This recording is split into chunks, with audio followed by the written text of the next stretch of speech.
every block. We cannot ever be stopped. Put that on everything.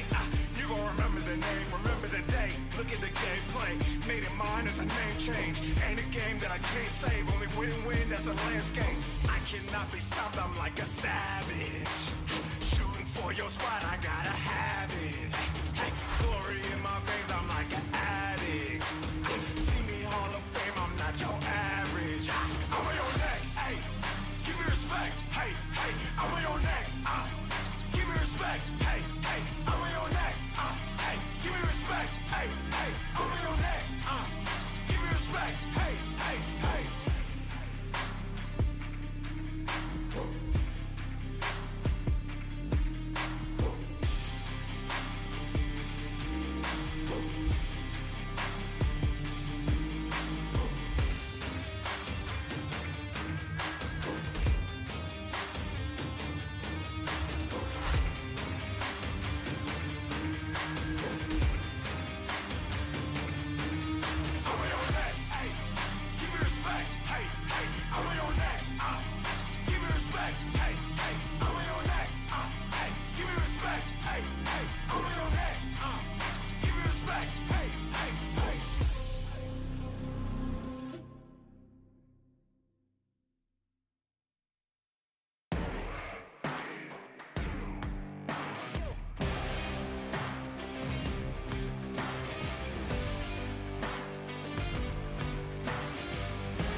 And every step that we take goes the way that we want. And there's a lesson in the pressure and the way that we want. A certain act of passing the time or the rising of suns. It's not about what you became, it's about what you can become. And everything I used to think is not a matter of fact. Just don't break, don't be fake, and never sit back. And when they hate what you got, it's just you got what they lack. And when they flexing you to your face, keep watching your back.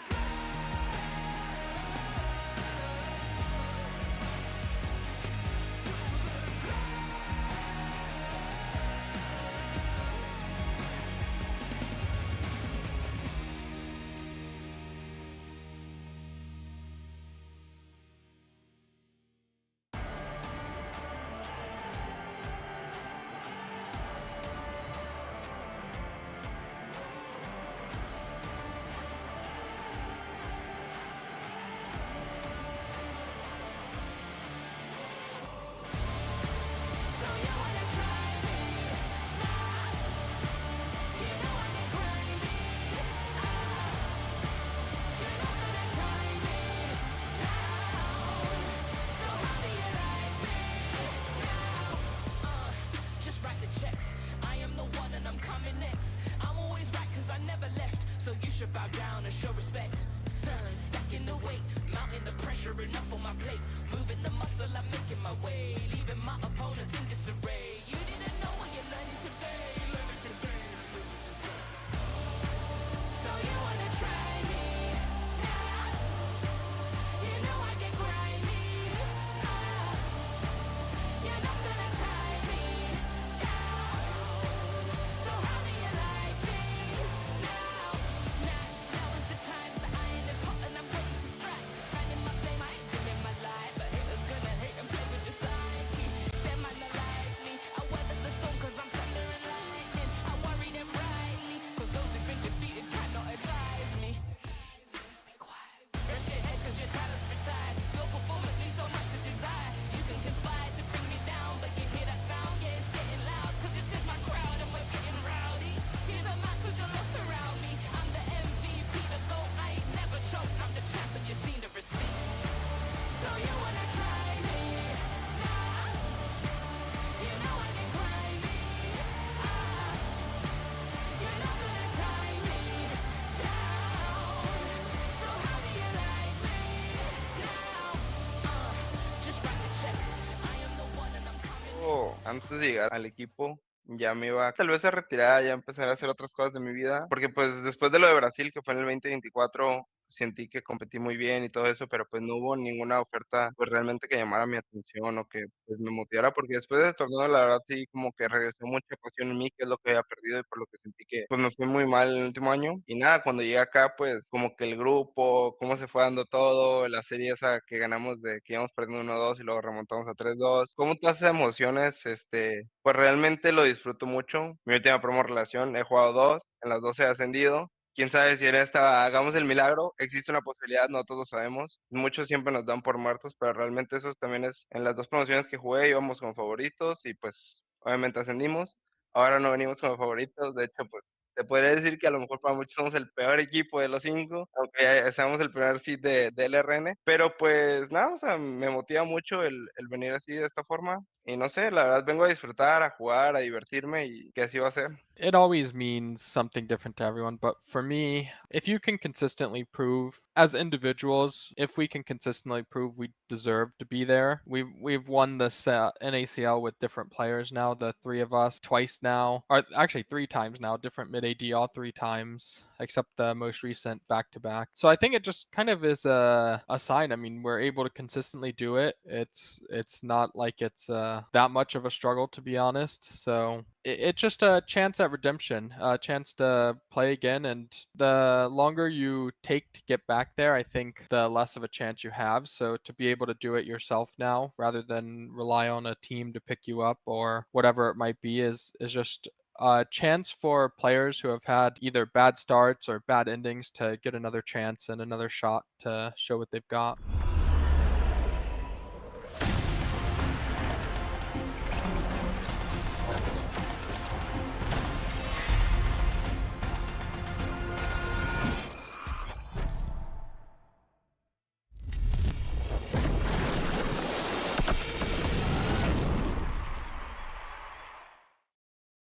Hello and welcome everyone to the 2026 LTA Promotion Tournament.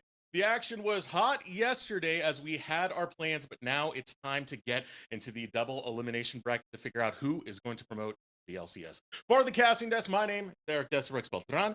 Joining me is none other than Matthew Cubby Samuelson, who's been on a hot streak lately, man. You got to go to Dallas for the LTA North Finals, and UT Swift helped top of it. How you doing, man? I don't know if that continues the hot streak in that that aspect, but we're doing all right. Destruct's doing better than fans of that album, hopefully. I'm a fan of League of Legends. Got some good one coming up today as the Tigres taking on Luminosity Gaming. Our first seed's going to go toe-to-toe after the second seeds. Put on a pretty fun show yesterday. Yeah, I mean, first of all, no one can say that Cubby doesn't have culture. You heard that rolled R, man. Tigres. Right way. But yeah, it was a really good show coming on yesterday, especially with the play-ins. First things first, though, we do have to talk about the teams that will be participating in this tournament. Let's take a look at that right now. I know DSG will be defending their slot. Representing the LRN, you have the definitive super team Astral Esports, as well as the fan favorite homegrown SDM Tigres. From the NACL, back-to-back split champions, Luminosity Gaming, and the now eliminated, you can see them grayed out, is Conviction Esports. Did not make it through play-in. Yeah, of course, the purple teams went on quite the tear for our NACL bracket in our playoffs. Unfortunately, Conviction cannot find the same magic as I'm sure Cat Evolved. You know, there was a good opportunity for him to use that Jimmy Butler meme of like, you need me, because they threw 3 different mid laners at Cody, and he was able to overtake all of them in the end. So was honestly a really fun series yesterday. I thought that with Evolved out, would it be quite as competitive? Conviction with Cody's son were able to step up and put their best foot forward on the Rift, and see if both of our teams can do that today, as of course the first seeds earned themselves that double elimination bracket from the start, did not have to play for it, as that best of 5 was a do or die to get into the rest of the tournament, which is now a double elimination format. So those local victories, whether it be NACL or LRN, they mean a lot, because you're guaranteed 2 lives, and we'll see who gets to use that first one later on today. Now, already the LRN coming out ahead, as you can see right there, it was a 5-game slobber knocker that got Astral into the double elimination bracket. You mentioned it, that extra life really does mean a lot staying in this tournament. Of course, if you win right now, you make it over to winners finals, and one more win after that gets you into grand finals. Could be a big thing as DSG facing off against the winner of that Conviction Astral game, but our focus will be on Luminosity Gaming versus SDM Tigres. So going to be a lot of fun in this bracket over these couple of few days that we have for the LTA promotion tournament. Yeah, and again, you know, it was kind of fun as a part of my experience at LTA. Spent some time with FlyQuest. Actually got to talk with them and their staff, of course, competing at Worlds. Keep in mind that some of the teams we had competing in this tournament were scrimming the teams that we had in the LTA North and LTA South finals. I know that staff they were like, hey, we might be at Worlds, might be in Korea, but we're excited to watch and tune in because anything can happen when you play for, stakes as big as this. I don't think you're going to play in bigger matches than a promotion relegation match really throughout your career. I mean, these are some of the most important matches that you can play. So anything can really happen. I think the fact we got 5 games yesterday was a bit of a surprise, and we're going to see who can really step up and really show that they can be steady under the pressure that the stakes like this bring. Yeah, as you had mentioned earlier, Catavald was unable to join the Conviction squad, so sub Cody Sun did fill in what was a very haphazard series and very volatile roster, to say the least. Viper slotted in the mid lane officially, but sometimes we had Cody Sun showing up there.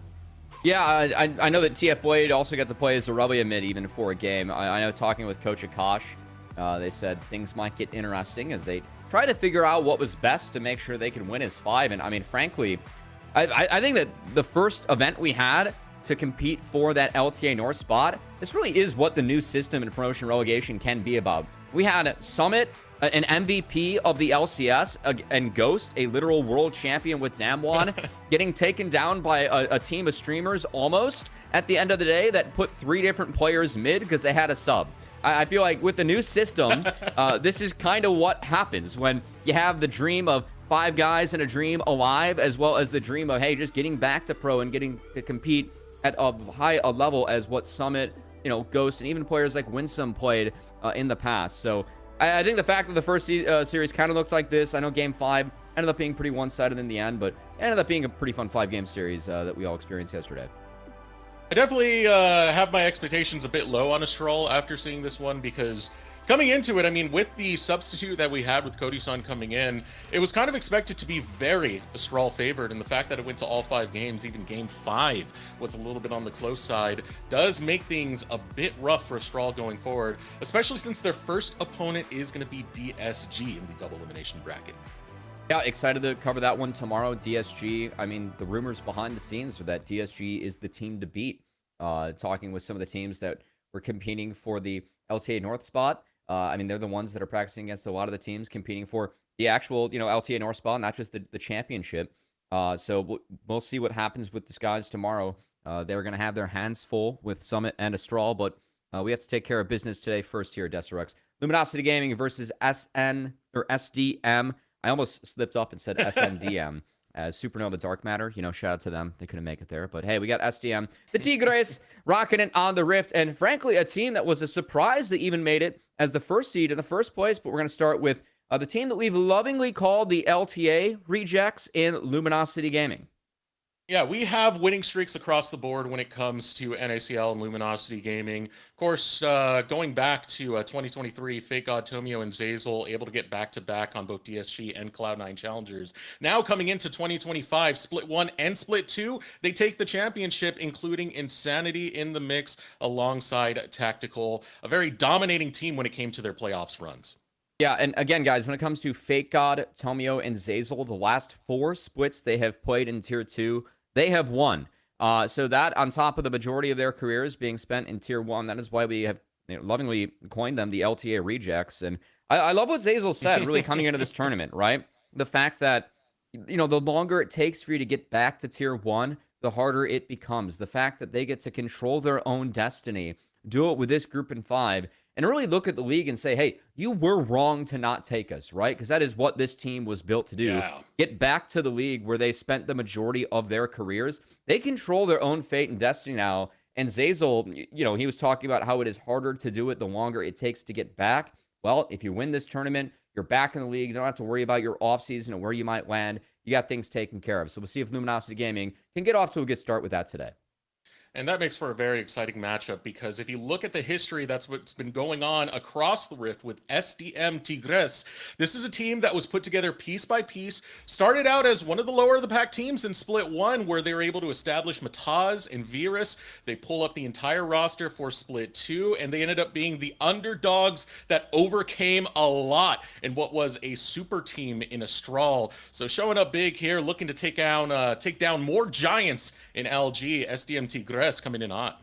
Yeah, and again, it was a bit of a surprise they ended up being that number 1 seed coming in, as beating a team with really the pedigree that Astral has with a team as young as this one is a bit of a surprise. But hey, at least for me, as someone that, been around for a little bit covering Tier 2, Johnny really kept busy with Champs Queue. I know there was a conversation with that recently. He was one of the guys that was always spamming it when he was, a LATAM pro. And then Vitorus was someone that was also in the Tier 2 Americas event that we covered last year with that Fuego team, Deserux. And while they didn't do quite as well as they wanted to in that event, the fact they ended up winning was a bit of a surprise in the first place. So to have him now doing well this year as well with the Tigres, it's kind of fun to see some of these players growing quickly. And to beat a team that has Summit, has Ghost on it, along with Cody and Snake, players that are very accomplished in their own regions that came together to really promote to the LTA North, to take the first seed from them on the way to get here, that is really speaks to the group of 5 and what they've been able to do.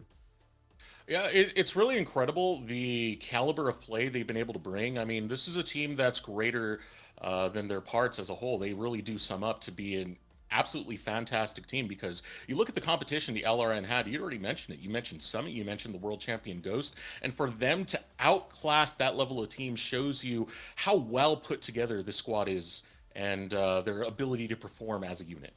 Yeah, I will say, going back through some of the tape for those, there were a couple throws, which are quite common when you do have some Tier 2 gameplay. So we'll see if the teams can really play clean today, because when it came to the final we had for NACL, Luminosity Gaming versus Conviction was very one-sided in favor of Luminosity Gaming.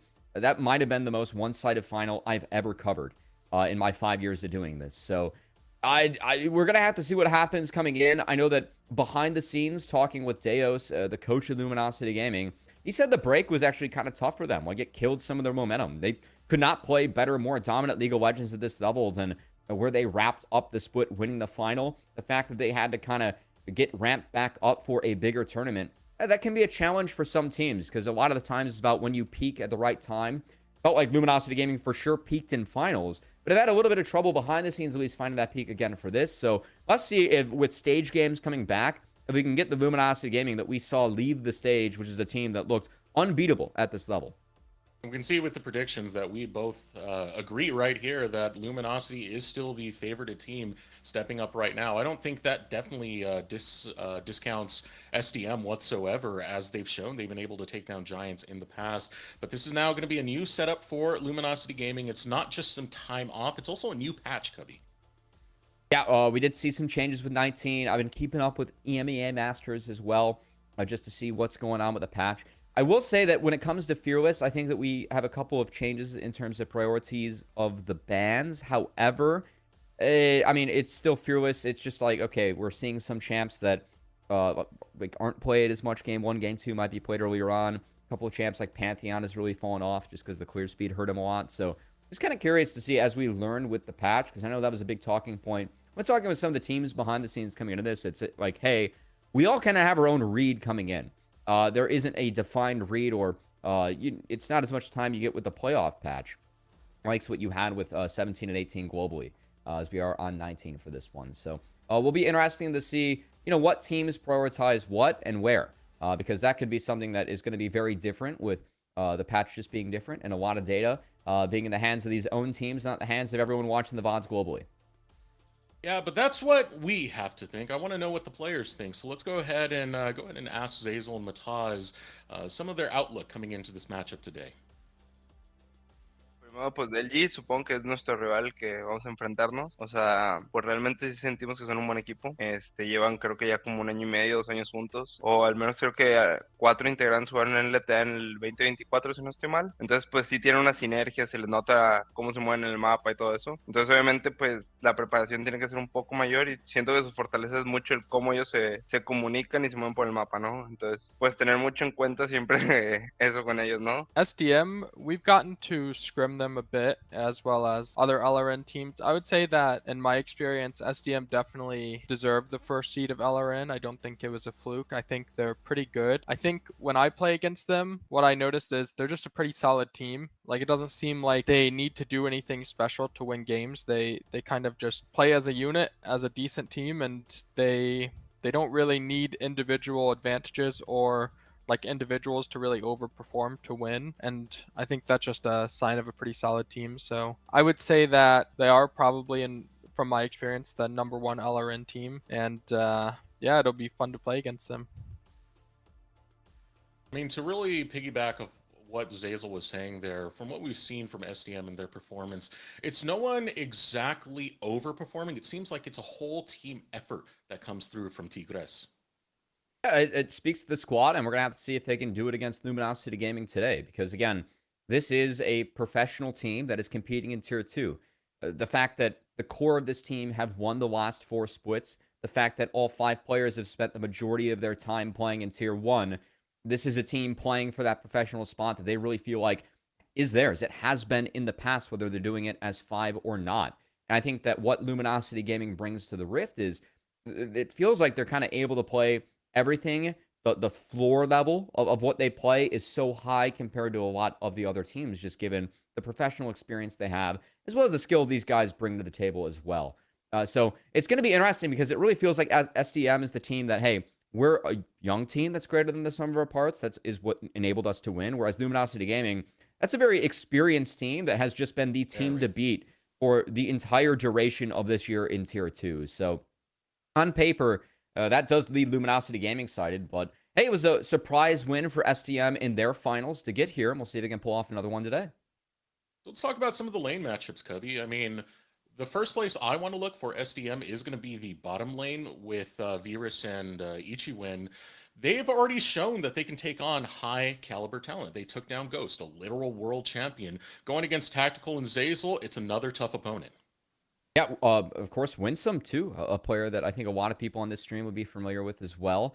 Tactical and Zazel, they were a good bot lane. I think Zazel has always been so strong at this level. Just the way that he views the game brings that to the team, the way that he communicates. Zazel is someone that I think makes a lot of the people around him better. Just what he is able to do in comms. The majority of comms in a Zazel team are going to be operated by Zazel, like 60 to 70%. So that means timers. That means, hey, we're playing for this and what. A lot of the times it means just being a calming presence. I think a lot of fans of C9 will remember that from way back when Zazel was with that squad. So I think going up against them, Tactical is someone that really feels unleashed on this team to do what he wants to do.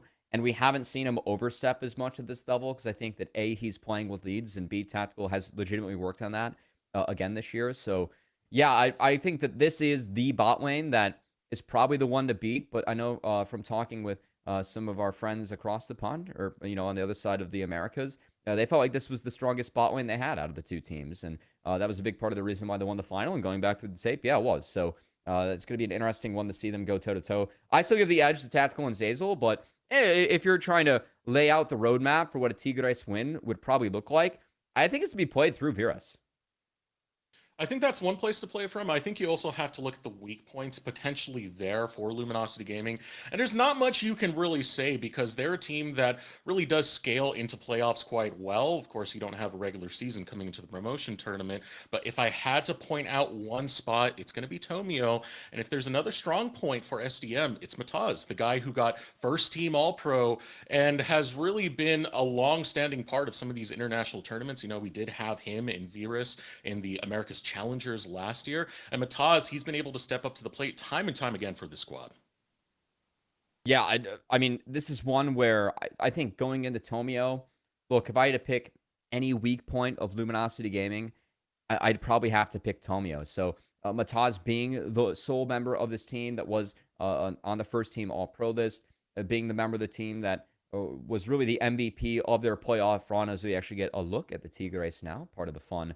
Having some of the cameras behind the scenes. Yeah, it's been a big win. We didn't have this throughout the year for NACL, so it's been a big win putting names to faces here and seeing that live. But yeah, I mean, Mataz is someone that, again, was a Champs Q spammer, always respected that, and him trying really hard to, get the best experience he could through that. That's a lot of my experience with some of these players. So I think the fact that, again, any SDM win, probably have to play through bot lane, just given that Virus has been a strength for them overall. And then I think Tomio at times can have blips in terms of not being able to put one and one together or not being able to quite figure things out here and there. That definitely has happened. I think that backup plans for Tomio, if you throw a wrench in his plan, that's something that him and Zazel have worked hard on, that come up with better backup plans if their first plan doesn't go correctly. I think that Tomio has improved a lot in that aspect, but that's still something where I feel like that's when and where LG could be beatable.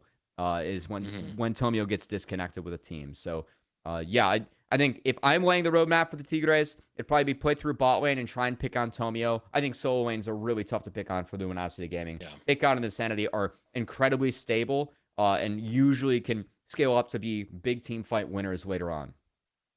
Yeah, I do give an edge over in the top side towards Fake God.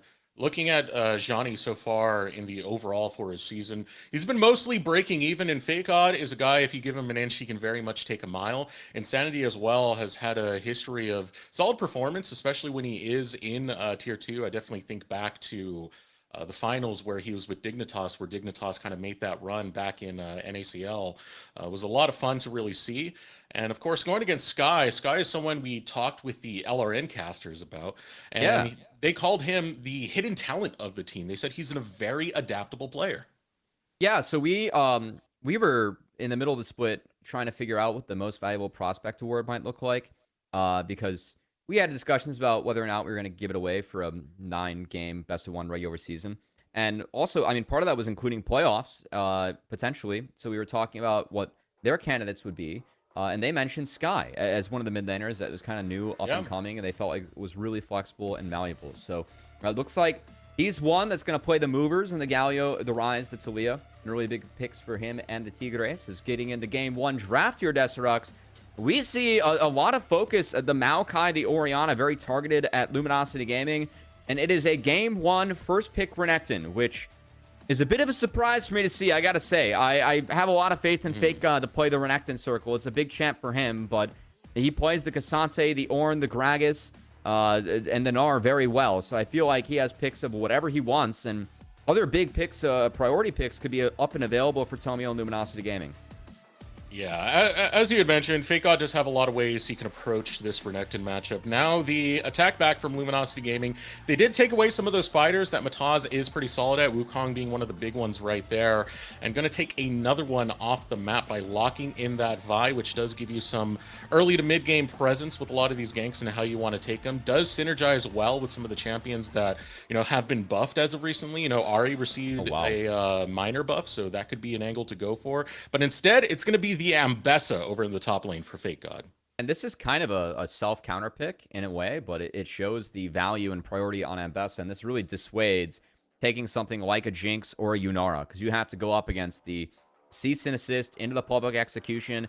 That's tough to play against if you're an 80 carry. There are not a lot of marksmen that can play up against that one, so I think that kind of removes the big hyper carry that you might want to put behind something like a Renekton, and relegates you to something like an Ezreal, which is going to be locked in. So now you're asking to get Kai'Sa now, which is a champion that Tactical really likes to play. So I think Tactical very likely to take Kai'Sa here on 3.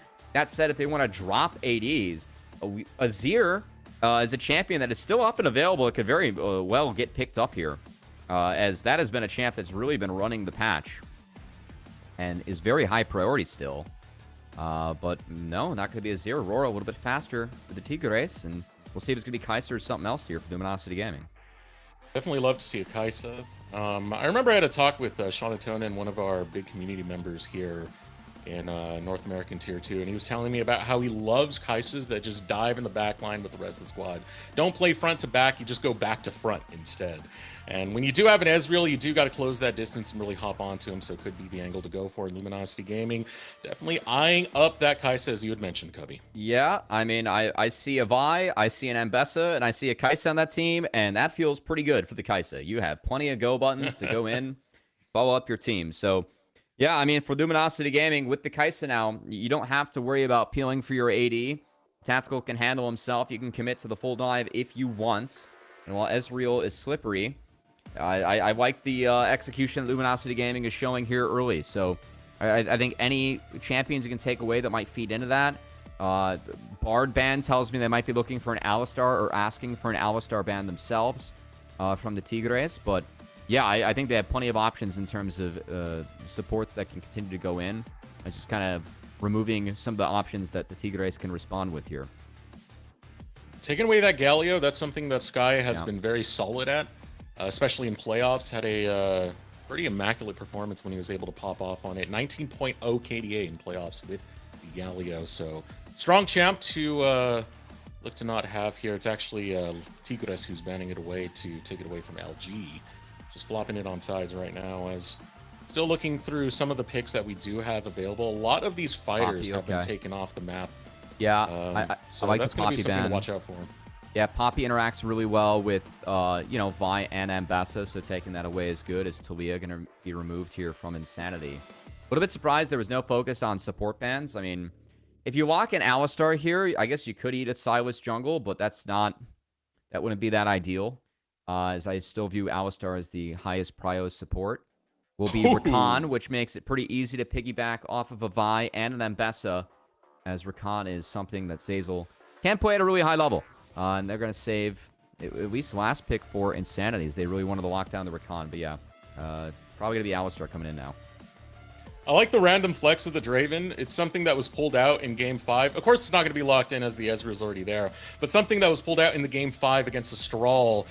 Tigres had pulled it in and just did some absolute domination, but Mataz will be on Viego this time around, which another solid pick for him. We mostly see him on fighters, but when he was put on the Viego, it was a carry performance that we got out of Mataz. Only one Viego performance from Summer. I'm a wee bit surprised it's not paired with something like a Galio. I mean, this does give you the Unstoppable, has some value here to get out of the Vi, Ambessa, Rakan combos before you find the reset, but I think Viego's pretty limiting as a champion. And yeah, you're really opening up, or I mean, you could have Insanity play something very good against melees here. I like the idea of the Mel. I think it's going to be a Rise locked in, but you could play something that really abuses melees, like a Vex. And there are a lot of dashes available. I think Vex is very high value here. Still hovering through champions. Okay. There's a lot to pick from, and it's going to be LeBlanc in the mid lane coming out from Insanity. So this is a lot of damage coming at you very, very quickly. Yeah. LeBlanc got buffed. They gave her 10% more of an AP ratio on the Distortion, and then 5% more on the Mimic of said Distortion as well. So that means that WR that you got to get in the mix if you're going to use both. That's going to be more upfront damage. This is a champion that Insanity plays very well. I think it feeds into the dive. It has one of the better laning phases up against Aurora compared to other matchups. I was going to maybe tease an Ahri, but it's going to be an assassin of the likes of the LeBlanc. So Insanity breaking that one out early. And man, that Ezreal's life's going to be difficult this game, Desrex. You got a Vi hunting you. You have an Ambessa hunting you. You have a LeBlanc hunting you. That's going to be really tough to get around. Yeah. You have all these champions that can dive onto the back line, and you don't have that much protection coming through. Of course, you know, Alistair is going to do some heavy lifting here to try and stop some of these dives onto the back line. But man, that's a lot of champions, and you only got 2 spells that really crowd control there. Yeah, I think that if you are the Tigres, setting Ambessa behind feels good to me. You have a Renekton up top. That's a winning matchup against Ambessa. Try and delay that spike of the 1-2 items where you might be able to get Ezreal a little bit ahead of that, and then maybe you can deal with the Ambessa coming in. You can outscale Vi eventually, but man, the Kai'Sa and the LeBlanc, I think Kai'Sa being able to, you know, follow up all the dive that we have now for Luminosity Gaming, but also being a role where you can kind of shred through Renekton if need be in the front line, because that's the, you know, the responsibilities that you're going to have if Ezreal's dealt with by everyone else. I like the flexibility that we have here for Luminosity Gaming.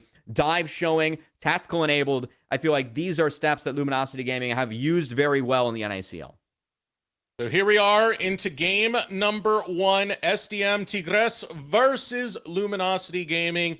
And it wouldn't be tier 2 without starting off with a pause, of course, as we'll go back to the players' beautiful mugs. I usually say ugly mugs, but it's when it's on us, to say the least. One of my concerns coming into this one is Tigres need to get Viego resets. Aurora does bring a decent amount of damage, but one of the problems there is the mobility that Luminosity Gaming are bringing. It's going to be hard to lock down someone to start those resets. Yeah, that's where a champion like LeBlanc can actually be quite slippery and valuable this game, playing around those resets as well. I mean, again, the Unstoppable for Viego can get you out of the public execution or cease and assist, but if you're using it to get out, you're not using it to get in, get the resets. And yeah, I mean, that's why I think getting that Renekton ahead is going to be so important. Renekton, you can be so strong early on where you're a giant meatball and a buzzsaw that people cannot get through. That can help enable Viego to find some of those earlier resets in the game. But again, I think the execute here for Luminosity Gaming, if bot lane is fine / safe, which the Rakan kind of flips this lane in favor of the Kai'Sa for me. Like Kai'Sa has a better time with Rakan than Ezreal with Alistar, just giving the sustain advantage. That should be pushed. It really should only be top lane that's really tough. And even then, we have the swap going on, where Kai'Sa is one of the best ADs to put in the solo lane early on, given how her kit works with the E, the passive. D-Blade's really strong on Kai'Sa, and then also how well she scales having that solo XP, given that levels interact with the breakpoints for her evolve. This is a no-brainer swap early on for Luminosity. Yeah. And Rakan interacts really well with the melee, too, just helping, you get some extra sustain and then having that grand entrance to fight. So I like this opener for Luminosity Gaming. Swap makes a lot of sense. Makes a lot of sense in the context of the draft. We were a little bit worried when it came to Fake God going for the self-counter pick, grabbing that Mbessa into the Renekton. Hey, you don't got to deal with it. Not a problem anymore when you do have Mbessa going into the duo lane instead, and Tactical looking to put behind this top lane Renekton that Johnny's playing. Yeah, we haven't seen bot lane start mid yet. I'm expecting to see that swap as well in this tournament, but this is one that's pretty stock standard. And again, if you have, I think the real key is if you have a marksman that can benefit of not being in the lane early on, so level 1 against Ezreal is hard sometimes if you're not at the wave first, but also, if you get more out of getting the solo levels like a Kai'Sa can get, and this one makes a lot of sense, to get Mbessa out of a bad matchup and get Kai'Sa into a scenario where she can be accelerated in the game. So definitely at home, those are the conditions that I would look for when looking at swaps, because this is something that I expect to see at Worlds too. As we get into that tournament. This is a pretty good attack for Luminosity Gaming. We had mentioned the weak points earlier of Luminosity, mostly being Tomio, and it's a rough one to call him a weak point when this team is just so damn good overall. But if I had to look at a weak point for Tigres, I would put it on Johnny. Typically, in his lanes, he doesn't really get ahead. He tends to break even more than anything else. So trying to put him behind and making sure you're getting advantage over there, definitely going to be a solid game plan to start off with. I mean, Johnny was definitely a player that when he was competing in Champs Queue, was competing with, the Academy the top laners at a point. Like wasn't considered one of the best ones from his region, but the fact that he has made it here shows improvement. The fact that players play Champs Queue too, I always take the players that are grinding over time to outpace the ones who are not. And so it's been cool to see Johnny make his way to the winning team. Upsetting a top laner like Summit to make it here is definitely something that I think any top laner can put a feather in their cap for that one. See if he can dodge out of the feathers coming at his cap from Zeyzal here. As both supports have now made their way up to the top side as Zeyzal finds his landing buddy. And again, Fake God not going to be very happy against the Ezreal. This is one where Ezreal pre-base, as long as you have mana, you're very strong. Giving the Mystic Shot and the passive. We'll see if Virus can at least navigate his way through this one all right. Lanes do go even. I do like it for Tigres, more for the fact that you need a little bit of time before Mataz is actually going to come online on this Viego. You can see he already went for the full clear. He'll be taking his next back quite soon. It'll be a different story for Tomio. Vi can start ganking rather early on. See that pressure coming out from Virus. Yeah, just so as long as SDM can have this. That's the other thing I actually kind of like is I feel like Viego can't go mid in this matchup. Like looking at LeBlanc for a gank is like this game, that's just not possible, right, with an Aurora. So your gank assist is probably in the Renekton. In a way, you're getting Mbessa out from probably the best gank target or opportunity that the Tigres have, which is using Renekton to try and pressure the Mbessa and get that Mbessa behind the way we talked about earlier on.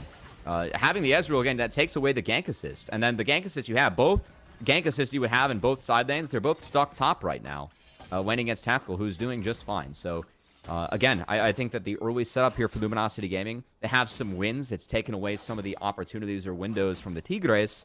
And we'll see what happens around these grubs, because grubs have been the major focus of all teams globally, especially trading grubs for, I'd say, Dragon Prio. We've seen Dragons deprioritized a lot to get access to 3 grubs.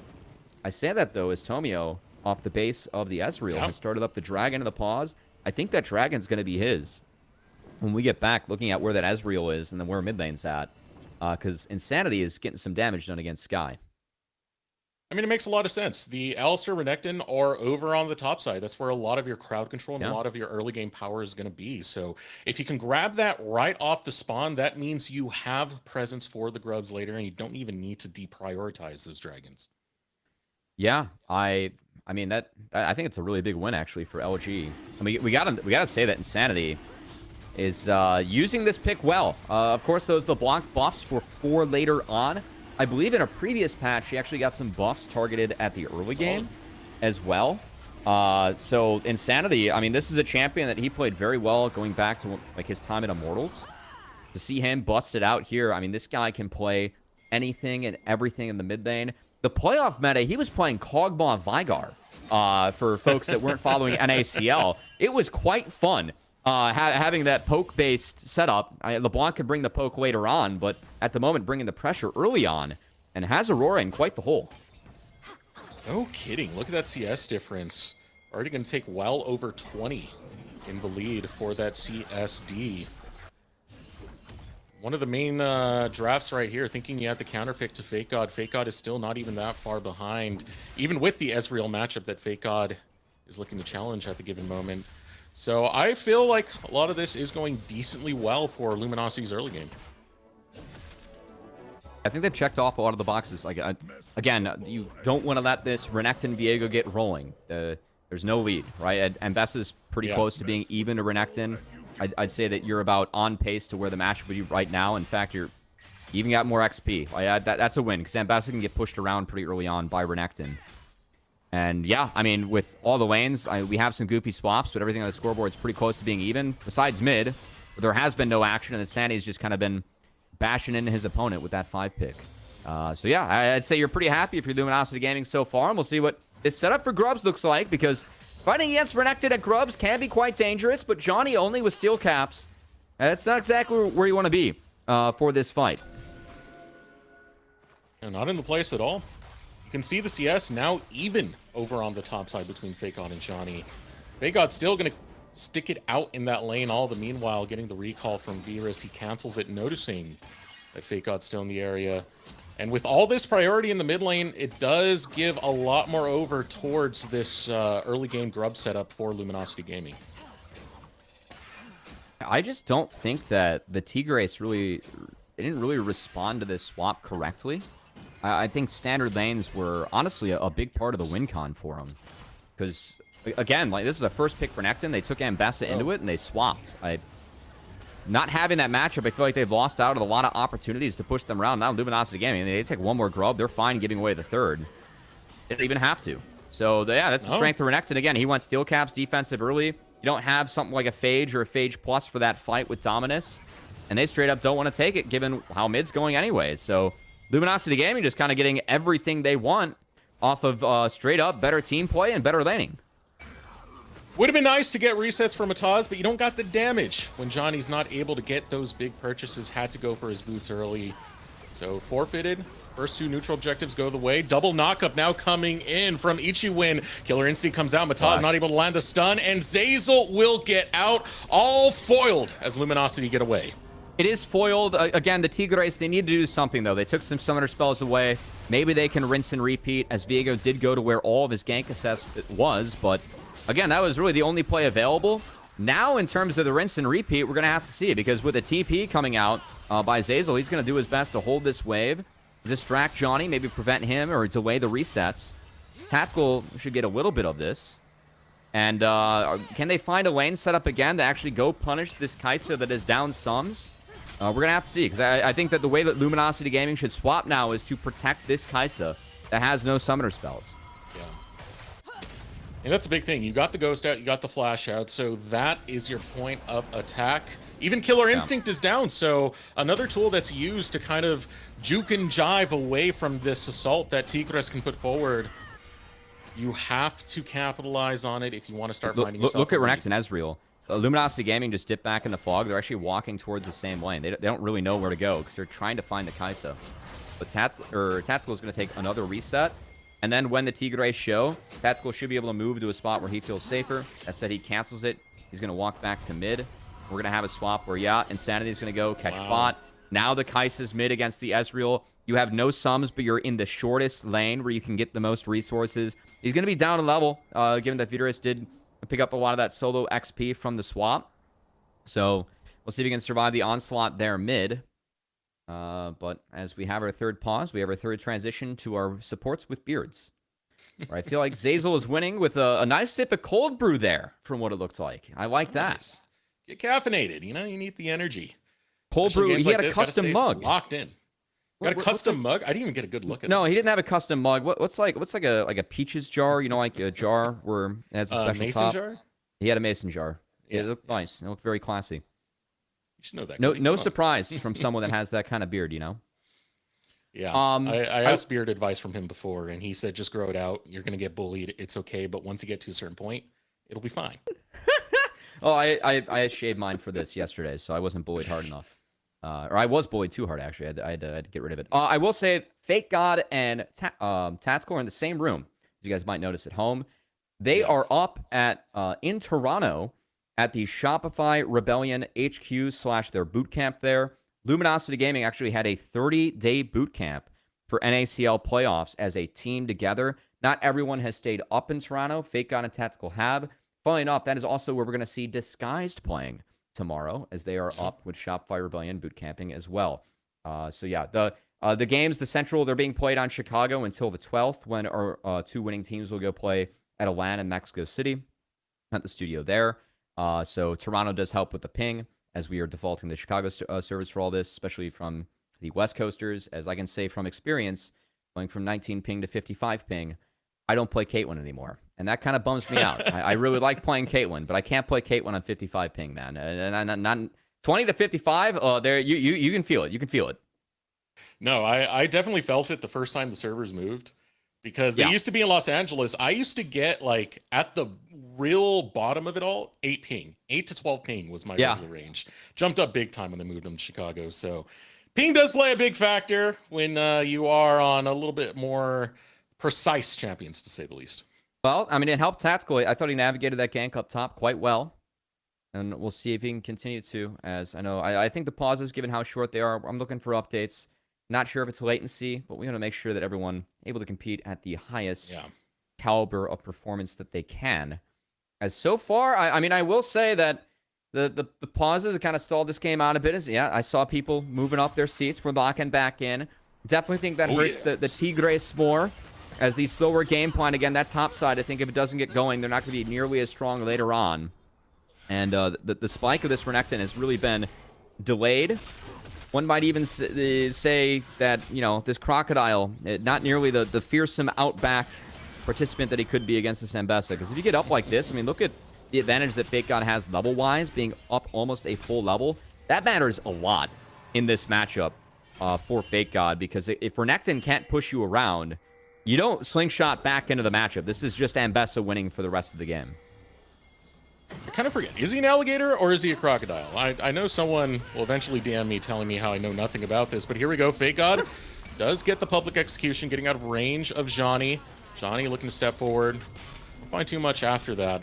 Ultimate going to be burnt out of Fake God. Now everyone surrounding towards the Dragon Pit. Gold lead over to Luminosity. A lot of that is almost exclusively in the mid lane, by the way. Insanity has been blowing up. Already has his first item completed. Now Luminosity with positioning onto the Dragon. I did not see how Ichiwin got chunked there, but it's going to be an expensive one, as the Dragon is secured. Still level 5. That is the first aspect of feats, I think that's worth mentioning. So if Luminosity Gaming nets first brick, or the first 3 kills, they will lock down feats. So again, LG, I mean, this is a steady, stable game. And this really is Luminosity Gaming at their best. I think the big word, or the big difference I can say when it comes to this team versus a lot of the other teams we had in NACL, it came down to control. And a lot of that, I mean, being a pro player, it is how consistently are you able to execute baseline. And that is really where Luminosity Gaming was just hands down the best as a team. Their ability to consistently play out their lanes correctly, rotate around the map correctly, right? I think that as a team of pros, they get a lot of the simple things right every time. And that is what makes them such a tough team to beat, and why they really were our first seed, outside of just the finals where they did blow out Conviction. Consistency really is the right word for it, because it is incredible what they've done in both Split 1 and Split 2. Take a look at the results of playoffs. They lost one game, not one series, one game in Split 1 playoffs. Same exact thing in Split 2 playoffs. Overall dominating in their performances when it comes to these high-pressure situations. And it's still beginning to grow and still beginning to show. I mean, there are things that are worrying me about SDM Tigres right now. There's been so much rotations that Ishiwin is just barely hitting 6, which meant for a lot of those fights, you didn't have your kind of pseudo tank online to challenge. Yeah. Say, for example, that last dragon where Zazel was level 7 already. No, I think that's a good shout. And now, I mean, we have really punished this Renekton throughout the game, and it's looking to continue. Man. Here we go. Yeah, it's not stopping anytime soon. You blink and you miss it. Johnny is dead, and the focus for Luminosity gets them first blood in the top lane. Yeah, pretty easy to land the chains on LeBlanc when it's a cease and assist from your jungler. Lines everyone up. And all the abilities connect. Yeah, just the guarantee. I mean, we start with the guaranteed CC. We follow up from there. Again, sometimes just getting the little things right. Luminosity Gaming, beautiful rotation to dive that Renekton, set Johnny further behind. And I think we're at the point where this Zambessa is not looking back. You already have Eclipse. You're up a level on this Renekton. It's going to be really tough moving forward now for Johnny, as his build is also a little funky. We're not going towards the Black Cleaver first. It's going to be something different. As, yeah, I mean, this is a nice replay for a play that looked pretty simple and pretty hard to outplay as the Croc. He didn't even use cease and desist, by the way, as the public execution that set it all up. He got to hold on to his ultimate. Okay. Well, I got to wake up then. I just assumed it'd be that, you know. Luminosity Gaming, they're min-maxing all they can. Well played. Well played from Tomio. Tomio's Vi can dictate the game well. And man, playing off his teammates. I mean, this lead that Insanity got. We have not really talked about Insanity a lot this game, but he very quietly has been taking care of business in that mid lane. As this Aurora has really been a non-factor so far. Yeah, I was mentioning it earlier that almost the entire gold lead was on Insanity before that first blood and before those plates were picked up. Yep. Now SDM Tigres will focus on to the Rift Herald. They'll be able to grab that for themselves, but not without losing a member. Virus has to flash over the wall to get himself to safety, but now Ichiwin is in the middle of it all. Still popping his ultimate to tank in all that damage. Finally collapsing in is SDM Tigres, but jumping forward with the public execution. Claims 1, claims 2, claims 3. Feats of warfare belong to Luminosity. They don't lose a single member. Finally, one going to drop in tactical, but it's absolute domination so far for Luminosity. Wait, they got him off the Rift. It's a 3 for 2 for LG, and they pulled him off the Rift. Tactical went down in the fight, but I thought he played it beautifully on the Kaisa as the Kraken Slayer damage. He was pumping damage throughout the entirety of it. So it's not even an objective win for the Tigres. LG, they took him off. They get feats. They get the Rift. They haven't dropped a neutral objective yet this game. As, yeah, there was some blood spill, but it's still all Luminosity Gaming in the end. Yeah, only the bot lane's going to fall. Tactical, Zazel, they do go by the wayside. But guess what? Rift Herald picked up and 4 kills alongside it. In the grand scheme of things, this is getting really nasty very quickly. Insanity will grab first brick and continue to exponentiate that gold lead, almost 2K ahead of Sky.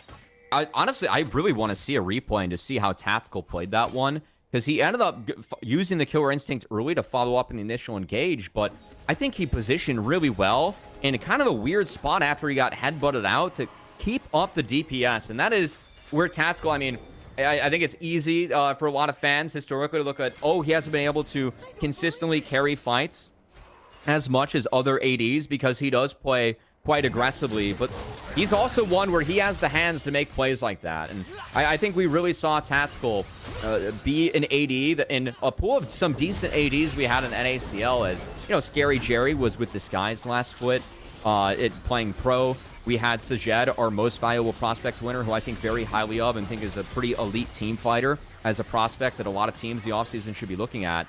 Tactical proved that he was still one of, if not the ADs to beat in this league, going up against decent competition. And to see him continue that today, I mean, that's another kill picked up. Very easy setup from Tomio as they drop the dragon, but force them to exit bot. That Herald mid means that inner turret's going to fall. Yeah, already one tower was taken to the top side. They found another one in the mid lane, and they're going to continue the push over to the mid lane. They'll get the Rift Herald going forward as they might look for a challenge down here. Fake God versus Johnny. Mataz sitting in the background. Public Execution goes out, but it goes wide. Now the snap onto Fake God. He flashes out. Ichiwin's chasing, but he doesn't see the rest of the team. Now collapsing on his squad mates as Ichiwin's by himself. LG will clean up the fight, taking 3. Sky falling earlier. Johnny and Mataz will meet their teammate on the respawn. I mean, SDM didn't have many good options after they were forced to exit bot after that dragon. I thought they were going to lose that inner turret to the Rift Herald. Instead, they try and take a fight onto Fake God Zambessa, where, keep in mind, he was given more gold, more experience early on in this game. So after this play, he's up 2 levels on the Renekton, but you're trying to attack a level 11 Ambessa with Flash after you already lost the play or used the play at Dragon. I think that's just way too much of an overreach from SDM. I think they just had to kind of take the loss, reset, maybe keep one to defend the bot outer, and then try and defend mid-inner. But, man, the things just went from bad to worse, and frankly, they're out of the game now because that's a 7K gold deficit, and you're not coming back against LG with that kind of lead. And that type of discoordination, to say the least. I mean, Ichiwin, even after the play had fumbled against the Ambessa, Ichiwin continues chasing. The rest of the team are just left to be collapsed on by LG. You want that Alistair CC with you for a chance to maybe get 1 kill back, but the play is already lost by then. Very brutal to see it go down that way. Yeah, and look, I mean, I think that the way that LG has played around Viego early on has actually been quite nice.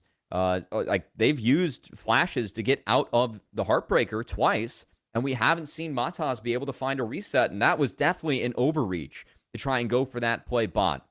As it looks like we have Johnny talking audio, and oh, hands up. All right, well, hopefully we're good to go. He's like, we're trying. He's got the flag behind him too. I believe Johnny is the only player in the tournament that is repping the Costa Rican flag. Between the two teams. So trying to rep his team proud. We get a replay, and I mean, just good chance to see here from Tomio as they connect everything. But yeah, this is what I was talking about. So Ezreal, okay, already reset. The fact they reached for that, I think they should have pulled back with the Ezreal. I think Vitorys was making the right play. Like, hey guys, we got the dragon, let's reset, try and defend how we can. Instead, they go for a play without Ezreal. That was kind of a weird one, definitely a big overreach, and yeah, we get back to live. Massive gold deficit. We're forced to try and fish for a kill on Insanity as he eats the slow field again, but that distortion gets him out. That's a tough one to have to try and capitalize on. When you're going against a LeBlanc, that distortion means you have so much mobility that you can take advantage of. So even Sky getting that surprise jump with the ultimate use, it's not enough in terms of the gas tank, especially just having a Leandries only to try and face off against Insanity to look for that solo kill. So still empty-handed, and look how early this gold lead has ballooned. 7.3k at the 19-minute mark.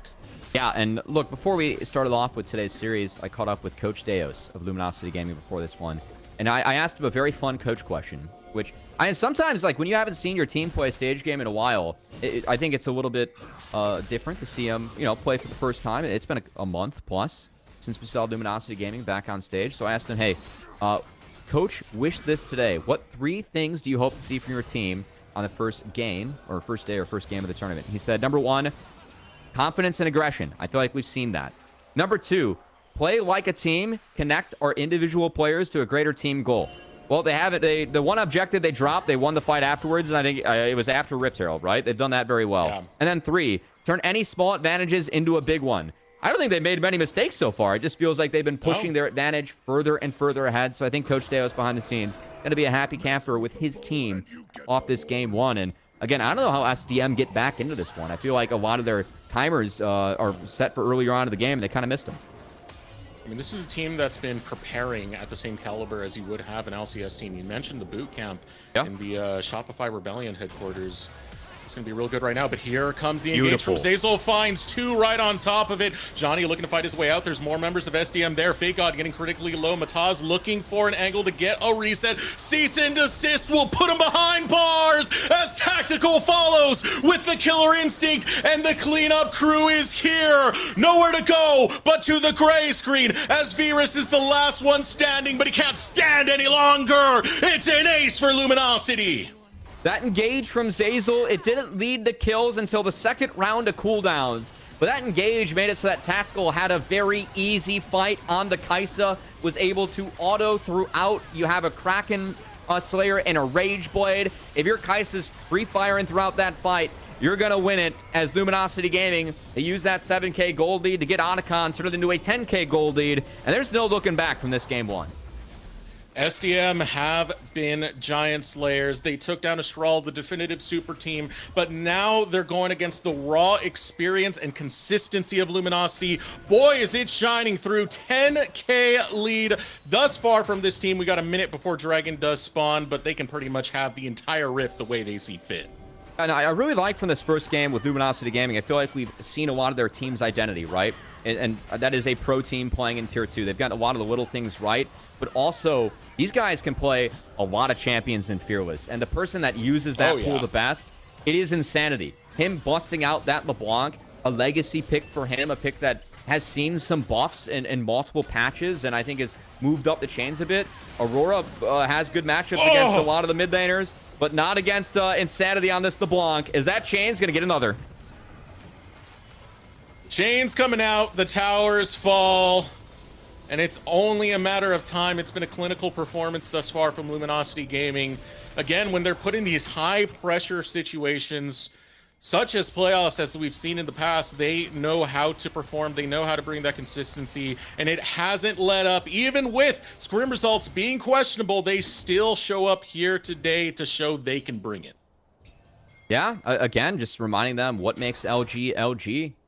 And again, behind the scenes, disguised as the team with the Scrimbucks, where they are the team that's favored.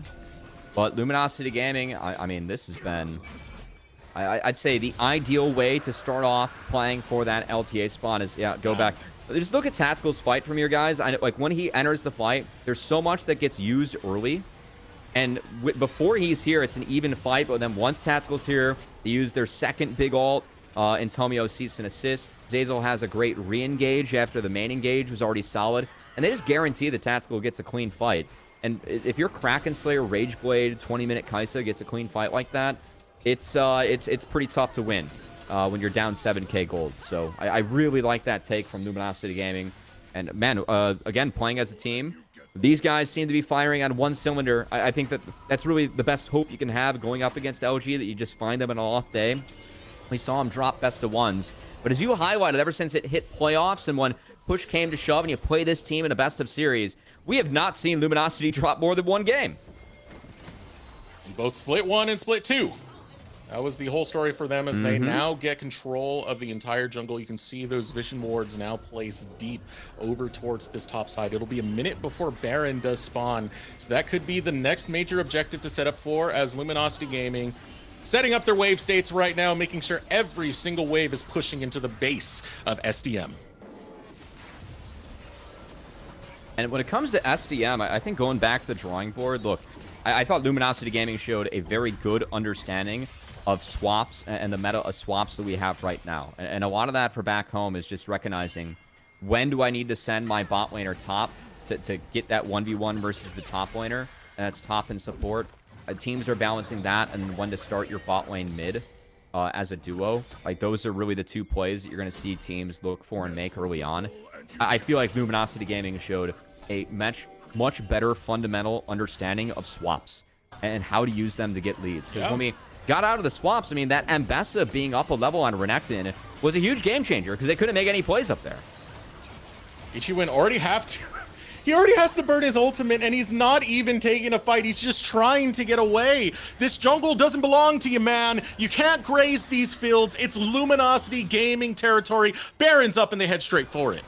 Yeah, Baron spawning with a pity prize up for SDM too. It kind of speaks to the lead that Luminosity Gaming has. Is 11k gold lead being used to hit that purple worm now. And we'll see if this ends up being ripped down by the Kai'Sa. I mean, this is already below half. Can they get in? Can they get close? I mean, Nashor's Tooth was finished right before this Baron was started. Ichiwen does not have his ultimate, so he doesn't really have a chance to stay in this, but Zeyzal bails out before he falls. Mataz will get dropped. Virus trying to run away, but Fake God's right on top of him, and he's sticking clean, baby! Fake God goes on a killing spree. 3 get slaughtered, and Luminosity Gaming are wearing purple. And you know what? Since we saw Luminosity Gaming last, it was, hey, this team's not quite as good in scrims. They may not be the favorites. But when we saw them win the NACL Finals, that team looked unbeatable. And it looks like they have picked up right where they left off on stage, as they did not look beatable in this game, as they did nothing but take care of business in Game 1 against the Tigres. Tigres, one final chance to stop this, but it's an unstoppable force that's walking you down.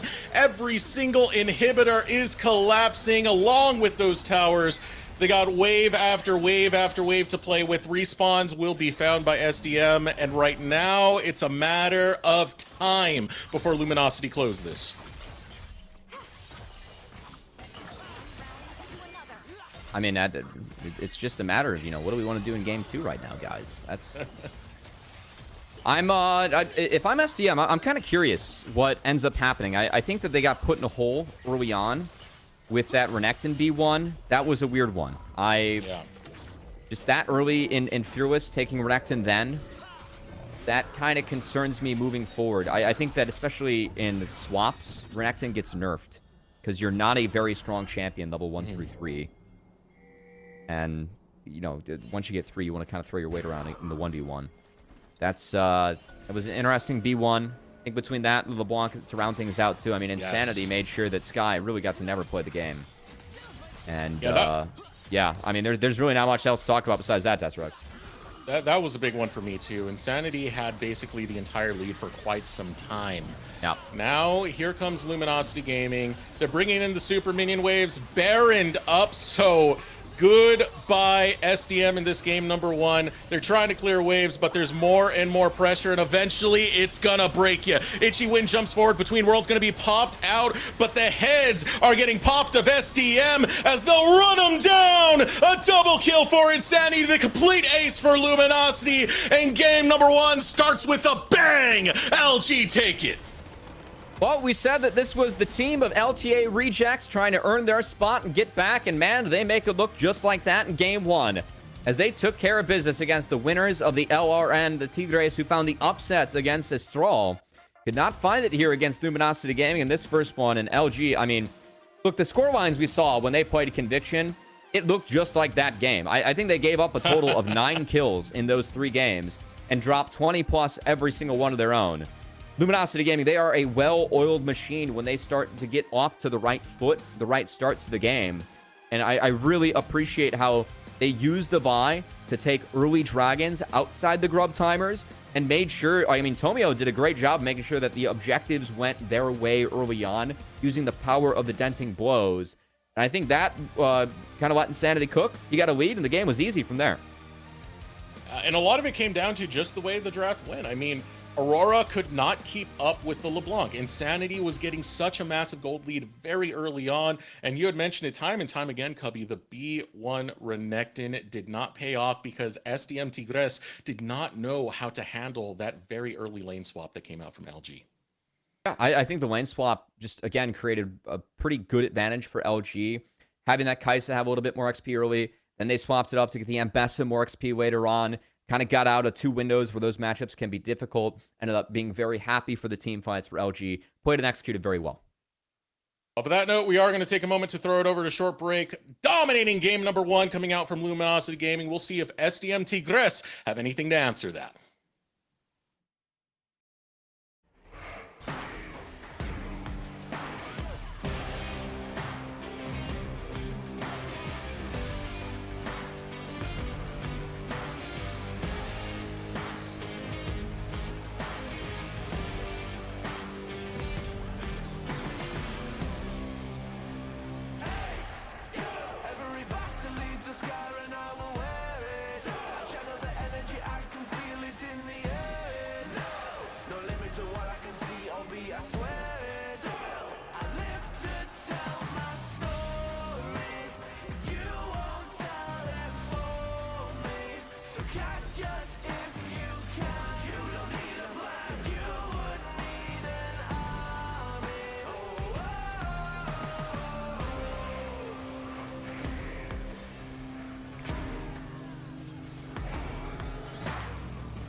Welcome back, everyone, to the 2026 LTA North Promotion Tournament. Game number 1 between Luminosity Gaming and SDM Tigres, excuse me, has not exactly gone the way that Tigres were looking for, as Luminosity were absolutely dominating Cubby. Yeah, no, they tried to go for the Croc, and you couldn't be as feared as the Lions, Tigers, and Bears. Oh my, the Croc wasn't as scary early on as what the rest of those things might be later on in our Fearless Draft series. But yeah, that was a rather one-sided game 1. I think Luminosity Gaming, I mean, there isn't anything that the coach could have put on their wish list earlier on that they didn't hit, because that was a rather perfect game from them, I must say. I mean, that was control from start to finish. It really felt like that. I mean, it really did start with the lane swaps that we saw right there. The dive that went on was a result of these lane swaps that would not allow this Ambessa to fall behind. They were able to set it up in such a way where this Renekton pick, being a blind pick 1, was not effective whatsoever.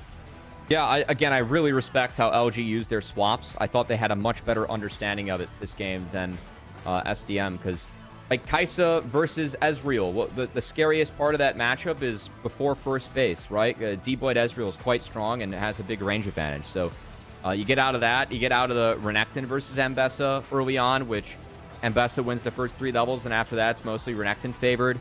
They ended up getting Fake God and XP advantage, where Renekton really never became a factor in this game, and then Tactical was up XP later on as well. So yeah, I think giving Ezreal that like bonus XP early on just doesn't matter when you're playing via Best of LeBlanc, because though you can always be hunted later on, it's pretty hard to play defense against that. And yeah, when the front line didn't get rolling for SDM, there was no hope for them later on. So bit of a Yamcha angle now onto that Ezreal.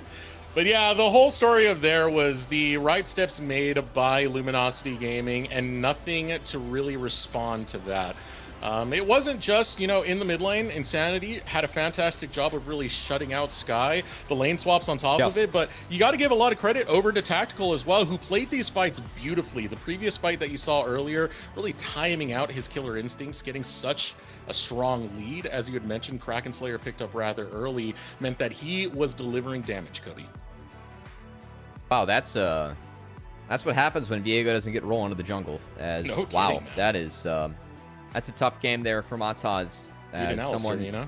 I mean, the only member of this team that was on that first team All-Pro list coming in from their region and how they played this last split, the MVP of the final playoff run, according to the LRN casters that we've been going back and forth with to prep for this one. So shout outs to them. They've been very generous with the info as we've tried. It's been nice to have Rafa kind of, you know, be translating for us behind the scenes. But yeah, Thank you, Rafa. Drago and Dr. Professor Koala specifically, definitely shout out to them, as we were able to help, you know, trade notes and prep each other what's going on in those broadcasts. And yeah, I mean, they were very high on Mataz coming in, said he was an important part of that playoff run. And Mataz was pretty invisible that game, just given what happened early on. It was all Tomio with the control. Mataz, when he's on Viego, I mean, for Viego, you really need some level of setup to get those resets going. And when you have the shutdown so early on the Renekton, so early on the Aurora, you don't have really anyone to depend on.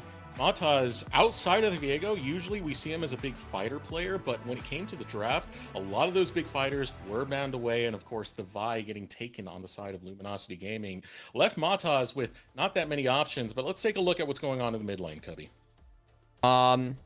Well, pretty one-sided performance there, as in Insanity, I think the numbers aren't representative of what Insanity was able to do in that one outside of the KDA, as the gold diff at 15 or the CS diff at 15, I think was the big difference maker. Again, using that LeBlanc that has seen, it was a positive patch for LeBlanc recently, as she got some buffs to her AP ratio, specifically with her W and then her RW, so the Mimic with the distortion. But there have been a couple of nice changes for LeBlanc throughout time that have actually kind of helped out. I know on 12, they increased the AP ratio for the chains on the detonation, and they also reduced the cooldown for the Mimic, which I think some people forget that LeBlanc late game actually has some pretty good value post 16, because that Mimic being on a low cooldown can be pretty deadly for the poke. It was very early in. I think it was about 10 minutes, 12 minutes that we saw a 20 CS lead already coming out Yeah. from Insanity. It really just kept adding up, man. I mean, Insanity is a fantastic player, to say the least, has a history of playing both in Tier 2. I remember when I got started in Tier 2, it was back with Team Liquid Academy 2019. Insanity was on that roster. And he's grown so much since to be this dominating player who can clutch out when you need him to, whether it be in the team fight or whether it be in lane like we just saw in this matchup. Yeah, and you know, I think that with Luminosity Gaming, a lot of the times, like we talked about how SDM seems like a team that's greater than some of their parts, given that a lot of these young players haven't been able to reach this mantle before, but have done it now with each other.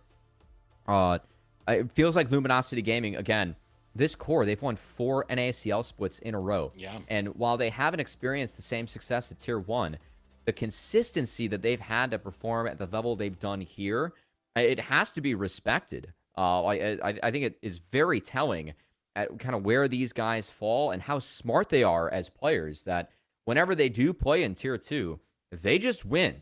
And I don't care what level you're playing at, winning anything 4 times in a row, that's a very, very tough feat to accomplish. So, again, for these guys, I mean, you got to imagine they were considered in past off seasons by LTA teams.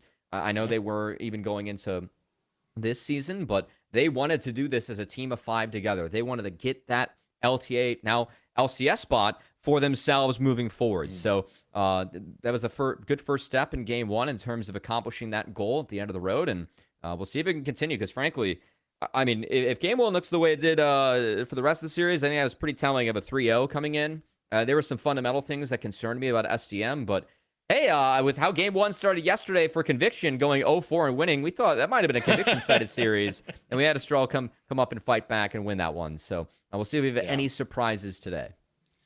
But it's just very clinical with the way Luminosity Gaming did this.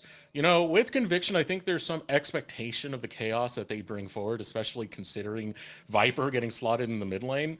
With Luminosity Gaming, there's the expectation, we've mentioned it, we've dialed it time and time again, of consistency from this team. So this is where my worries really start to come in for SDM Tigres. If they're not able to put up this early and fall this behind from some of the strategies that we saw executed by Luminosity Gaming, how big of a chance do they have even being the giant slayers of their own league in the LRN? I mean, I think that's very reasonable. It's one thing to slay the beast that is Summit Ghost Winsome, and that team, as I know historically, that team has experienced a lot of success, but at least the Scrimbuck rumors was definitely that Istral wasn't as good as the names they are on paper, and we did see them get challenged by Conviction with a sub in yesterday. I think this Luminosity Gaming team is a different beast. I know that, you know, the success they were having behind the scenes wasn't quite to the likes of what we were seeing when they did hoist that NACL trophy, and they were just absolutely smoking Conviction on the Rift, the way it kind of looked like in this for Game 1. The fact they've kind of picked up where they've left off with how we've seen them in stage games, I think it's telling to the pedigree and the skill of this team, and we'll see if they can continue, because this guy is going to get their first look at them tomorrow, and they are the team that is sitting with that spot and has to defend it. And at the moment, I mean, we've seen the other 4 teams first, and I think most people thought it'd come down to LG versus Disguised, and I don't think that idea has changed, at least for me, but what has changed is that the Tigres are going to take red side here for this game too, Deserex. They'll be on red side. I really do want to see Mataz on a fighter this time, because the later we get into these drafts, the less of them are going to be available. Rihanna. You've already lost the Vi that we had from last game, locked in by Luminosity Gaming. And Wukong has been a big pick for Mataz. He's not going to be able to play it, as Tomio will be piling it for LG. I think Wukong is the strongest jungler on this patch. He's getting big nerfs for Worlds. He's losing 2 seconds on his W. But a lot of the other junglers have been nerfed around him for this one. I think Wukong and Jarvan are the 2 strongest. The fact that they go blue side, get their hands on a Wukong, is big. That said, Orianna is the other champ I expect them to take. You cannot give away the Wukong-Orianna combo. That will be denied, as Xin Zhao is going to come in now for Mataz. Let's see where Luminosity Gaming goes from here. I think this trade is what SDM were signing up for, going red side and dropping these bans, either the Orianna or the Wukong. You get the Orianna side with Xin Zhao. Does Insanity want to play something like Annie into it, accept the fact that you're going to be countered, but play the Wukong Annie? Or is it something else for Insanity? I do like this a lot more for Tigres, considering Mataz. I already mentioned the fighters earlier, but this means he can have much more early game presence coming into this one. The response out of Luminosity Gaming, they are looking at Akali. So that gets locked in alongside this Wukong. This could be pretty scary for that back line when they start diving onto you. And now building that front line on top of it, hovering over Trundle towards the Scion for Fake God. You mentioned it. The Trundle could be up there, but with the jungle already locked in, it does deny that possibility for Tigres. That's big. I think Scion stonks really go up when Trundle's out of the game, as he's going to be picked up here for Fake God. No Mbessa to respond either, as there's one Yorick game in the match history of Johnny. If he wants to go Yorick, he does have a Cho'Gath and an Ornn there as other options, but Cassante is his most played. So I expect Cassante now to be banned, as they're going to take Nautilus, actually. As that's going to be point and click, but I got to say, Nautilus value into a Scion Wukong Akali is pretty low. Akali even has ways to play out of that with the Shroud. Yeah. You can get kind of creative with, I mean, Depth Charge. You don't want to be using Depth Charge in Akali all too much unless you see some other cooldowns be used. So that was a curious one to see Ichiwin lock in for me. I think that it could really open up the pool for Zeyzal. And Tactical and Zeyzal definitely a lane and would be willing to play Callista Renata, sincerely.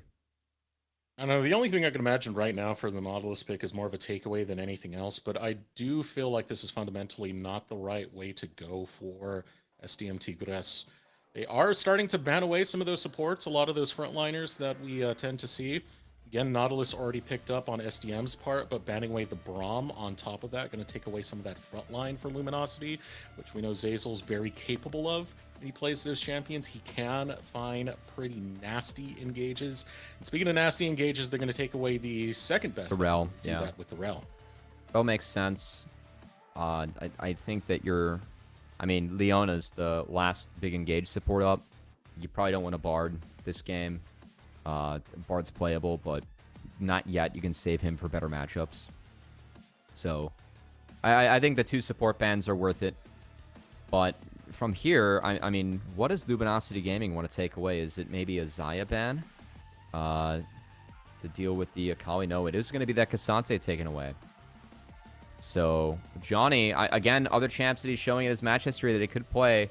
It might be a Gwen game, sincerely. Gwen was a champion that was banned away from Johnny quite a bit. You're playing it in the Scion.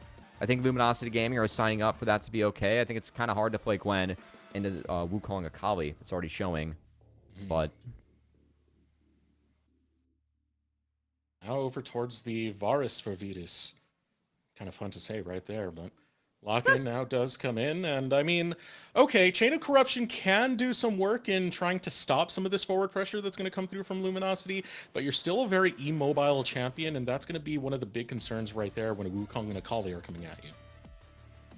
Yeah, and I think it has to be on hit into the Scion, because unless you're planning on taking a top laner that can deal with Scion, but on hit Varus, I think that's pretty scary. It's pretty tough to auto attack. And yeah, just take the Leona, like find the pressure. Keep the pace going. So Luminosity Gaming, it's Wukong, Leona, Akali, Scion, a lot of dive. And I think it's going to take a little bit to stat check the Scion. As Johnny, I mean, if you want to get weird, get some creative matchups, you have Set, you have Darius, you have an Aatrox. He doesn't have Aatrox in his match history, but I think it's a decent Aatrox game that's showing. As Yorick would definitely be the side lane option later on. Ooh. But no, it's going to be the anti-tank. That's very tanky in Cho'Gath. I think the Cho'Gath has some value into Akali for sure. With the silence and the rupture, that can be quite nice. But I was a little bit curious to see Cho'Gath this game, because I think that you're kind of... This is a very good setup for Wukong. As Wukong's kind of the tank-busting jungler, and I think Wukong is a very happy camper in this game.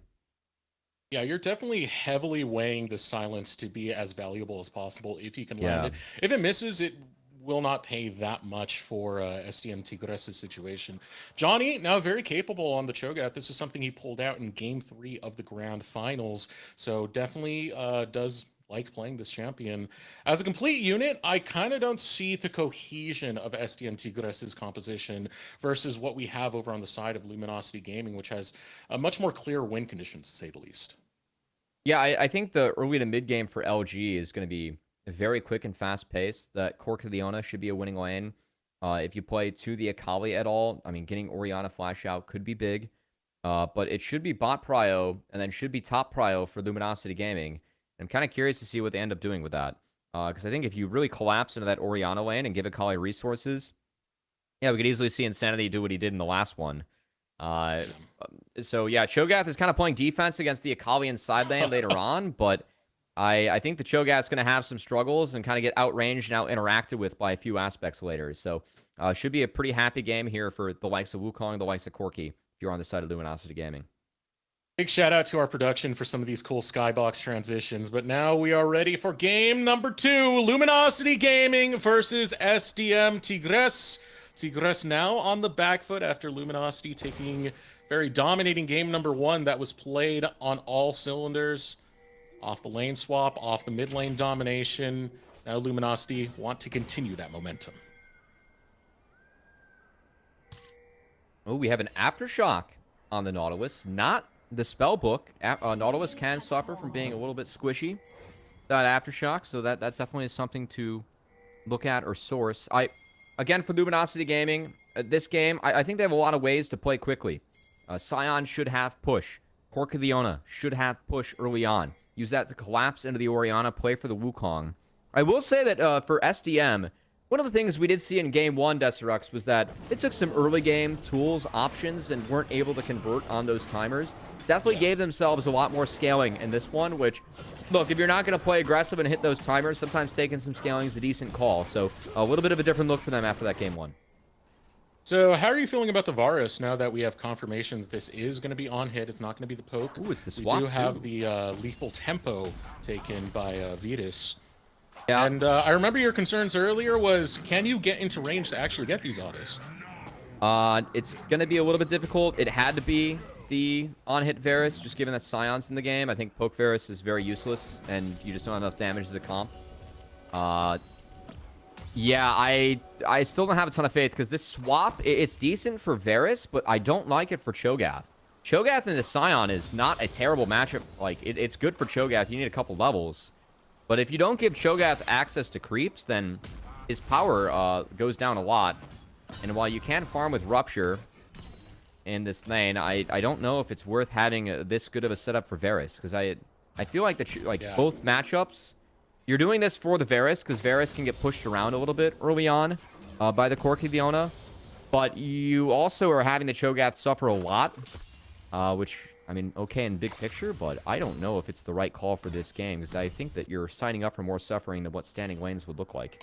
Yeah, I mean, when it comes to Sion, like, oh, here we go, gank in the mid lane. Mataz looking for Insanity. We'll get the 3 talent strike. Insanity is low, and he will go to the respawn. First blood for Tigres. Fine. Kind of a unique timer, too, off the 4 camp. Definitely caught Insanity off guard as he falls. And that's going to be a nice early lead. I mean, you set Akali behind. Orianna can get some poke, push her around, and keep that Akali low. That's a really nice pickup for Sky, who did struggle a bit in that Game 1. Much better start in Game 2. Look at all that damage coming through onto Ichiwin. Great early start coming in, but here's Tactical, willing to jump forward, needs one more auto, but under the tower is Ichiwin, so will not complete the kill. But you feel the pressure in this bot lane. Tomio's going to add more to it as he's looking to go for the dive. Ichiwin going to cancel the recall. Will Spider-Man his way forward as he tries to escape the grasp of Tomio. Tomio saying he does not have the damage to actually go for this dive. Still, the pressure really being felt by Luminosity. Still, Tigres were the ones to get that first blood. I think this brings back to what I was talking about earlier. I wanted to see Mataz have more presence, have a champion that brings that. Viego doesn't do that. Xin Zhao does. And you can see why this guy was first team All-Pro. No, that's a good call and a good early move from Mataz. Again, flipping the lane that was so one-sided in favor of Insanity last game. Definitely has some perks as well as he makes a good first move in this one, Deserux. And I mean, that's a much more positive play than anything that he was able to create in the first game. So going back to the point of the lane swap, you know, one of the things about playing Sion is he doesn't really mind playing weak side that much. Ultimately, you're still going to become that unkillable tank. Yeah. Cho'Gath minds much more, so I think that really does add to the point that you were saying earlier, that this really doesn't benefit Tigres as much as they think. Yeah, I mean, It's back to standard lanes now. I think that in the end, I mean, it was kind of a null and void swap. You do get Varus a level, but this Cho'Gath being behind a level, it kind of matters against the Scion. Like, he will get pushed around a wee bit once Fake God's able to get a base in. Decimating Smash is just, like, you get stat checked early on with the Scion. So, we'll see. Fake God's going to at least save his TP for a little bit, as we see Tomio take another very early look at the Dragon. And, yeah, going back to these standard lanes, just given the swaps, LG were able to swap first because they had that bot prio. So that wave was bounced back. Now they're bouncing it back into SDM. They're going to take Dragon on that timer. It's very sound, very clean, and good use of the bot prio they have. So another early Drake going the way of Luminosity Gaming. Yeah, shades of game number one. Mataz is getting in the area. He might look for an opportunity to steal right here. Comes in with the audacious charge and takes it away from Luminosity. Ichi winning Virus now stepping up. No ultimate available for Virus, so can't put in a chain of corruption. So Tomio still likes his chances to challenge. 1-for-1 trade. Insanity hops in. He's in the shroud. He's got the invisibility. Will take his way out, but Mataz jacking that dragon over to SDM Tigres. That's a huge yoink, especially that early Dragon always takes so much time to do as Tomio wastes a minute, and Mataz is going to be ahead now for the Grubs as level 6 off the next camp, and should be able to push around Wukong, which is very important. You let Wukong scale up for free, get that Trinity Force, get that Sundered Sky, he can be a problem. Xin Zhao needs to cash in on those early windows, and yeah, again, Mataz, 2 positive plays early on, definitely helping get his team that lead. Mataz really showing up in this game number 2 thus far. You gotta like it. Again, first team All-Pro. People did call him the MVP of playoffs, even if he didn't get that most valuable prospect for the LRN. Doesn't matter. He still showed up when his team needed it. And right now, his team needs someone to perform. Mataz steps up to the plate. Swaps coming in from both teams to get their bot lane top and try and work the Grubs. As I do think a Grub fight going to be very Luminosity Gaming favored. They have Sork Shoes Akali versus the double scaling items on Orianna, so Sky signing up to have some lower damage but longer fights. Going up against LG as let's take a second look at this steal. I mean, he just walked up and down, smashed it away. 608, E in, syncs up the damage. The E flash from Zeyzal missed, which is actually kind of important. He got Tomio quite a bit lower, and while Mataz goes down, I'd say the Dragon, well worth it in the 1-for-1. Insanity at least gets in to get something back in the name of Luminosity, so he does get a kill for himself.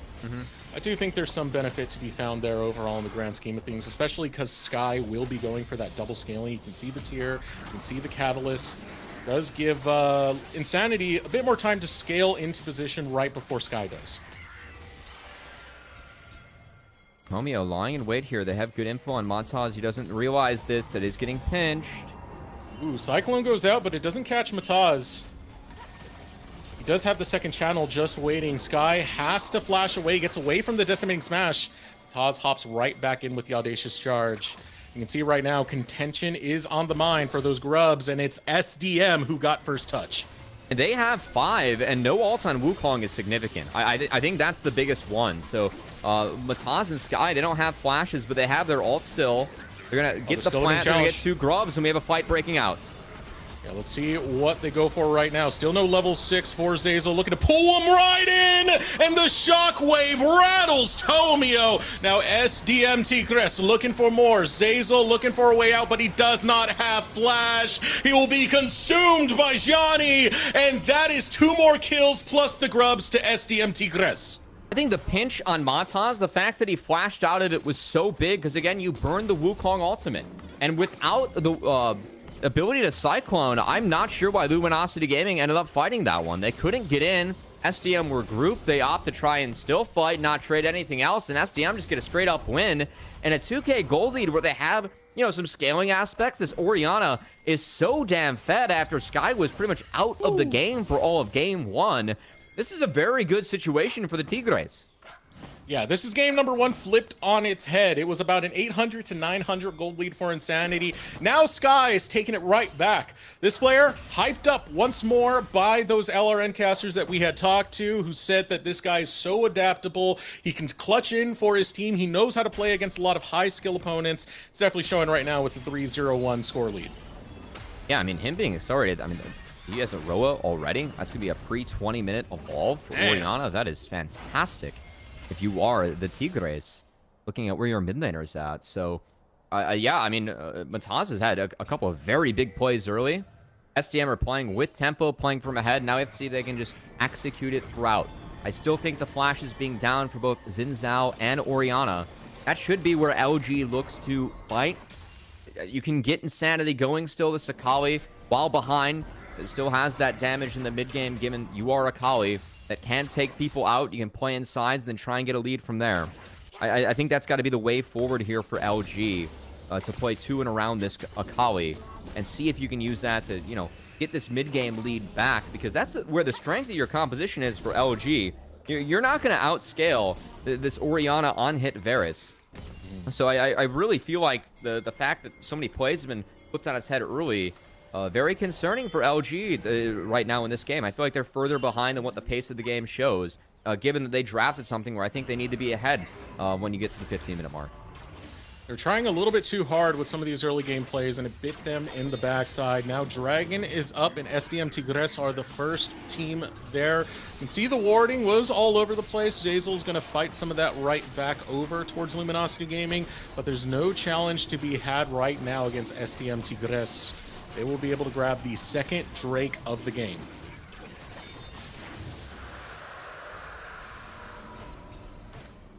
I think it's got to be Trinity Force spikes coming in. No Triforce yet for Wukong or Corki, so no fight available for LG. They're going to wait for those. We'll see if they wait for the Miramana on the Corki too. Because that's the other option if they want to wait that long. But yeah, at the moment. This Orianna, man, if you're Sky, you are so happy right now. You already have the Roa. You're scaling that Akali's behind. You almost have a full level on Akali. He's going to net 10 off that wave. Especially after that game one where you just kind of got counterpicked and blasted by that LeBlanc. Yeah. Gotta be feeling a lot better here, mid laner for the Tigres. He's looking down the mid lane and saying, "How do you like it, Insanity?" Now the ball's in my court. Quite literally with the Orianna right there. The reset's coming in for Luminosity Gaming. Taking a look at some of the items so far. It is Trinity Force completed by Tomio, but everyone else looking to catch up. No first items outside of that Trinity. Finally, another one going to be picked up by Fake God. So building that front tank line. All that being said, you're challenging the Orianna. You're challenging Sky, who has stepped up pretty big. You mentioned it earlier. Getting the pre-20-minute fully evolved Rod of Ages will be significant as this game does go on. And in a good spot is SDM Tigres.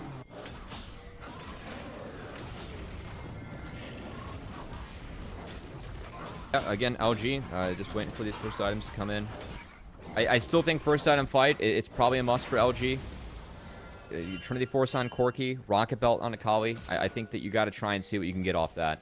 If you aren't using that spike, then I don't know how much better things get for you over time. So Rift Fight, I think still something that Luminosity Gaming might look at or might look to sign up for. See, Virus has the components of his Blade of the Rune King. Wouldn't be wise to go for a dive against level 10 Scion at this state of the game. 30 seconds before those turret plates do go down. Taking a look at every single lane. The gold lead is in benefit of every member of SDM Tigres. Tactical pushing in a wave over on the bot side. Still looking to challenge Johnny. Get one more plate in his favor before he backs off.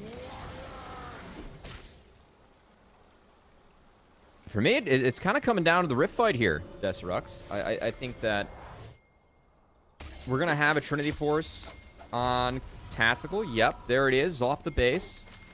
Trinity Force on Tomio. I think this is the big spike and has to be a big play here for Luminosity Gaming. And I think the big thing for the Tigres is that they have all their flashes back up. So we might see a fight where everything is available here for both teams, Desirux. Yeah. Hex Belt now going to be completed for Insanity. So we are getting those first items across the board now. Same thing with that Sundered Sky, Blade of the Rune King.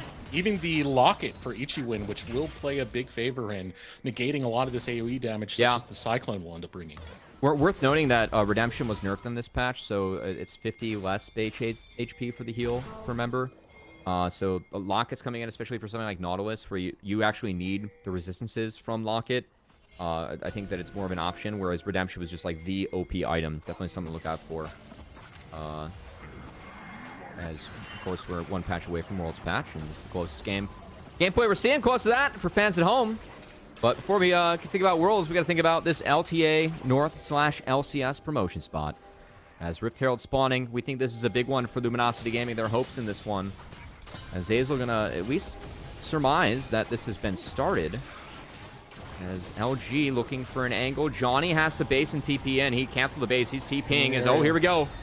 Here comes the collapse, looking to find Mataz. Mataz will secure it, but will they get the fight immediately after jumping into Stomio? Gets the Cyclone, knocks up 3 in the process. Will continue to find the knockups. Now focusing on Virus, who gets into the back line and continues that front to back fight. He cannot be found. He flashes forward. Tactical falls. It's a double kill for Mataz. Tomio gets a shutdown, but look at your entire team. They're gone off the map as SDM Tigres will take the fight and take Herald.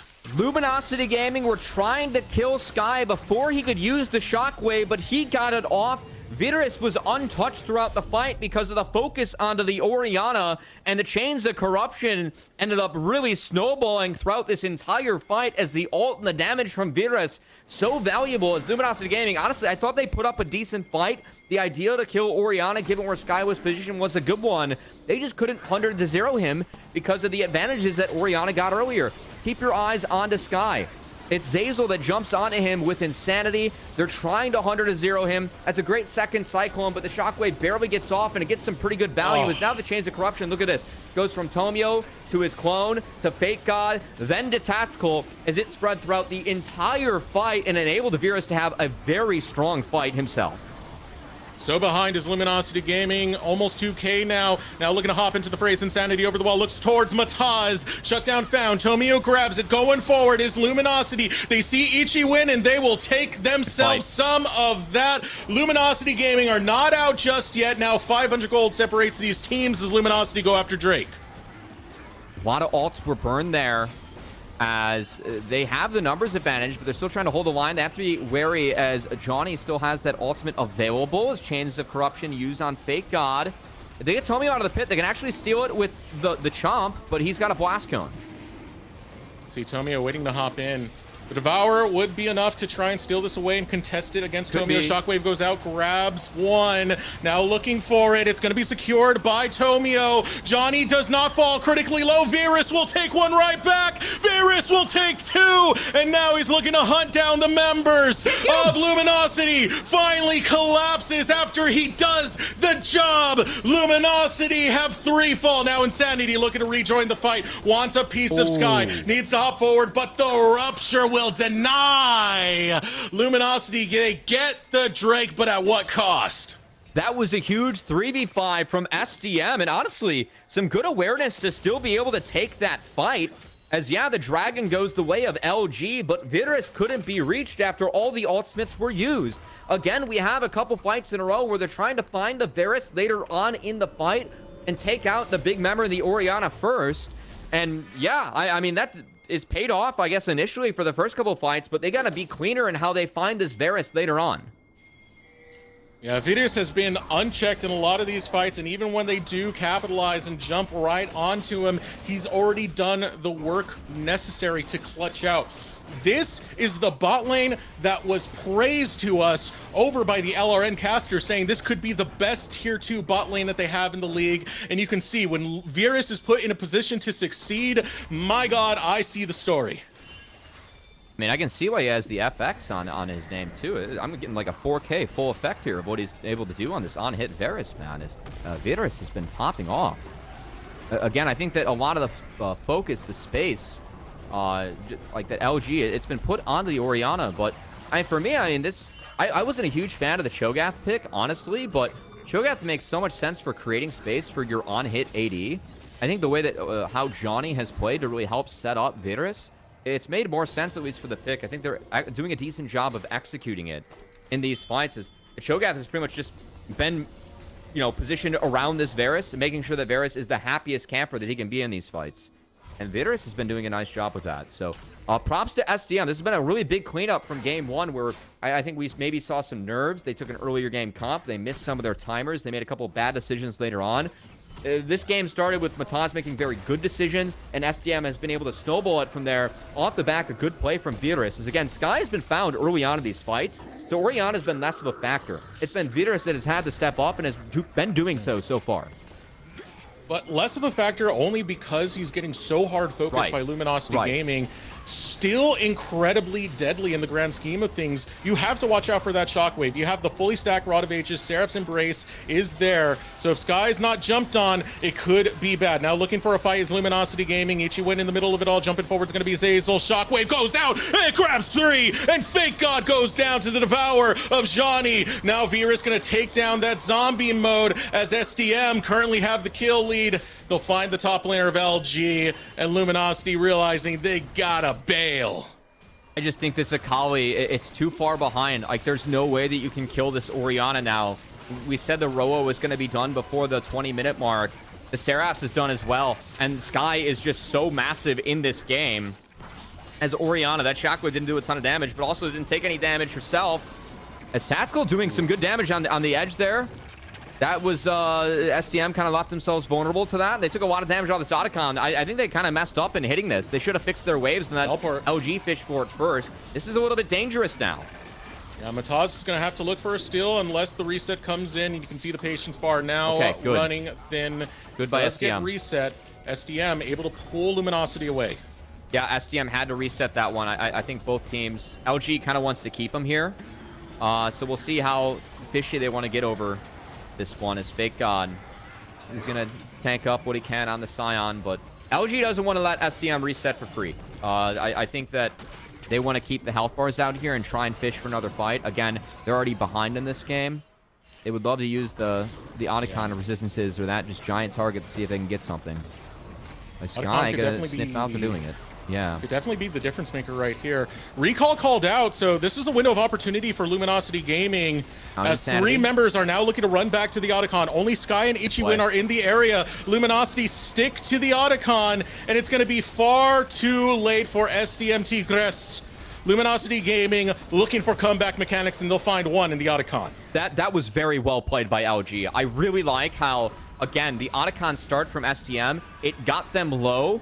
LG played around that slow. I think a lot of teams, especially at this level, would say, all right, guys, we're behind. We need to win with our comp now. Things aren't getting better. Maybe that's the time that we send it. No, LG used the Corki, the Rockets, to be like, all right, let's deal a little bit more damage. Let's make sure that we get our conditions to be even better. They took the Otacon for themselves. I think the fact that you're sacking the Dragon for that, that's okay. Because they got a decent amount of petals from behind. I mean, being 23-14 with the Otacon petals, it's not the biggest win in the world, but again, I think that you need to take something, and the way they played out that sequence, that was a good look here from Luminosity Gaming. I'd appreciate it. It could be the factor that gets them, at least keeps them at the pace that SDM Tigres have been setting up thus far. And immediately after that Dragon getting taken, it's all about setting up the map for Luminosity Gaming. See a wave now being led over towards that top side where Sky is going to be able to catch it. A lot of good wards also placed by SDM. Getting slowly taken away by Luminosity as they see an angle towards this bot lane. All by himself is Johnny. Tomio might go for it. Knock up finds Tactical. Flash going to be burnt out of Johnny. Okay. I mean, that's something. I appreciate how Johnny is a little bit cautious there. Again, Wukong with the Cleaver and Corki with the Armor Shred. You are quite a bit of a tank buster. As Tomio's actually going to play this one through. Keep in mind, Baron is not on the Rift yet, so I think they want to just commit to the outer and the trade while they are down, and that's okay. They're going to get that farm into Tactical, bring Fake God back, and we'll see what kind of wave clear they have for this, because wave clear is not exactly something that Akali specializes in. No, yeah, not at all. Insanity too scared to even walk up and even look for one of those Qs, so going to drop that one as it's a 2-turret for 1 trade, and gold given over to Tactical. 4K lead for SDM Tigres. No, we kind of painted them as a team that is the Giant Slayers. They can keep up and adapt with some of these big, heavy-hitting squads. They showed that against Destral. Now the adaptions that we get into this game number 2 from SDM Tigres, now that we have something that has much more presence here from Mataz, it's always going to be real good. Let's see if they can clutch this one out. You know, I think for SDM, I mean, this is the biggest game that these guys have played for in their lives, right? You are playing for a tier 1 spot moving forward here. This is a big lead you have against tier 1 players. I think they need to snowball this one forward and make sure they can win this game. If not, you're in the hole 2-0. And that's pretty depressing after being up like this in a game where I think you scale very well. So Sky and Virus having flash, those are the two most important spells to look at on your screen. Varus, Orianna being safe throughout this game. That's going to be the key to make sure this 2-threat comp can connect. LG has a lot of ways to take down a threat. So while we like the game state of SDM much better, well, we think that their champs scale harder. If you give away an Akali combo, you mess up once against a team like Luminosity Gaming. We already saw a couple fights go their way from behind. So we'll see if SDM can really clutch this one out. I think it's a big game for them to put away. Still be a challenge. Now, while the scaling might favor SDM, you know, you always got to give some level of respect to a Corki that can be so menacing to have to deal with in some of these team fights. As well as you had mentioned the Akali earlier. Right now, SDM Tigres looking for positioning to get as much warding as they can. Towards the bottom quadrant, flashing forward. Ichiwen looking for a hook, but doesn't grab it. Virus goes down. Can the Shockwave of Sky bring something back? Able to find the double knockup. Mataz gets Tomio, but the attack is onto Sky. Both carries are down. Luminosity, you can never discount them because they live in the clutch, baby. And now as they lock down Johnny, there's nowhere to go but to the gray as Luminosity fight back. Man, that was a hell of an angle from Tomio, as I think Jan Goodell would have been impressed with the way that champ ran that fight, as Tomio made sure he found the craziest angle he could to shut down Virus, and that Virus couldn't do anything in the fight, as that's where everyone put the focus for LG. We've seen them focusing Sky early on. That time around, they focused the Virus. Virus was shut down. Now can Mataz pull off a miracle? Taz looking for his way in, but Tactical spots him. Tactical will challenge. They hold the health, and Mataz is dead. The big purple worm belongs to Luminosity, but wait, they've gotten too low. Health bars are not enough to secure the Baron, so Mataz at least pulls them off. Okay, that's a win. Still, that was a great fight by Luminosity Gaming. Also, those two very important summoner spells that I highlighted in both the flash for the Orianna and the Varus, both are down. So that's something where if Tomio can find another angle like that again, he doesn't have the flash himself to use, but a lot easier to find the Varus and the Orianna. They're going to look for another one. Double TP coming out. Deep flank coming out. Tomio's got an angle right now. Cyclone is back up, but he can't get in just yet. Has to get past Johnny. Here it comes, the unstoppable onslaught. Insanity hops in. Shockwave finds Insanity, but Insanity will not be denied. Triple knockup from the decimating smash. SDM Tigres, they will be destroyed by Luminosity Gaming. What a sick double TP coming out as the execute from Luminosity Gaming. The early game deficit doesn't matter. The scaling doesn't matter. The execution as a team is what matters. And the last two fights from LG have been played perfectly. Luminosity Gaming, I said it, they operate in the clutch, and Tomio has been stepping up, baby. He finds his angle on the first team fight. It's Fake God who gets the backline on the second. Insanity follows through. And what does this all amount to? Baron and that gold lead diminished to nothing. They get the Chem Soul. It's denying a soul from SDM. They're going to run straight down there. I think they get it because, yeah, they have everyone up. Virus is going to be too late to the fight. As Luminosity Gaming, I mean, the last two fights and angles they found have been beautiful. I think the first one, I'll give credit to Tomio and LG. That second one, as SDM, you got to be more respectful of a team that is just based after Baron. You have all the tempo in the world, and you don't really take the right steps. You could have taken camps. You could have fixed your waves. Instead, you cross the halfway point and open yourself up to that double TP, where Fake God just had a brilliant, unstoppable force to really open up that fight. And then the way that Insanity played it, finding the full combo to execute the Varus, and he Seekers the depth charge, so he wasn't able to be taken off in the back half. That was so beautiful from him, as it was the artillery mages for LG to get themselves here, and now the assassins from Insanity to hopefully come back and bring this game back against SDM, as it's been LeBlanc and Akali so far. And while it was a quiet start for him, the last couple fights with how he's played around his team has been brilliant. You're still going to need some time for Insanity to be able to pull off a play like that. Once again, Flash is still down. Hourglass just purchased, so that Broken Seekers now doesn't matter so much. You're going to have that Hourglass as a cooldown to go ahead and try and get these backline dives going. So a great purchase coming in there. Another tower will go down. 2K is the lead for Luminosity Gaming as they head around the top lane, head around the mid lane, look to get control of that red side quadrant.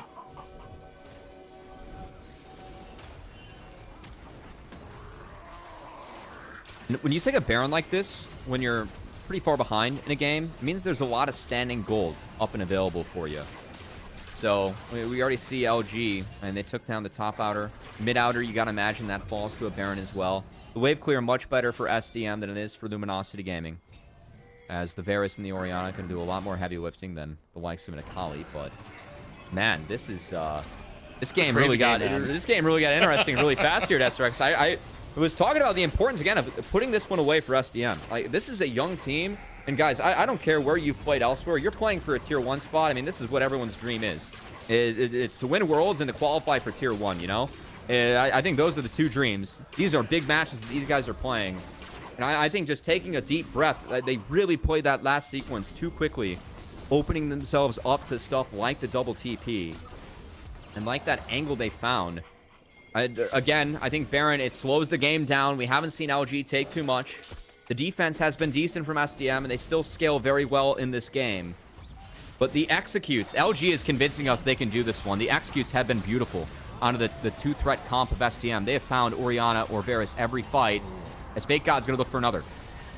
He charges in with the unstoppable onslaught. Doesn't find much. He didn't want to continue the charge, so canceled it early so he doesn't get caught deeply. It still gets the flash out of Ichi win, though, so one flash going to be down. Everyone else will have theirs available.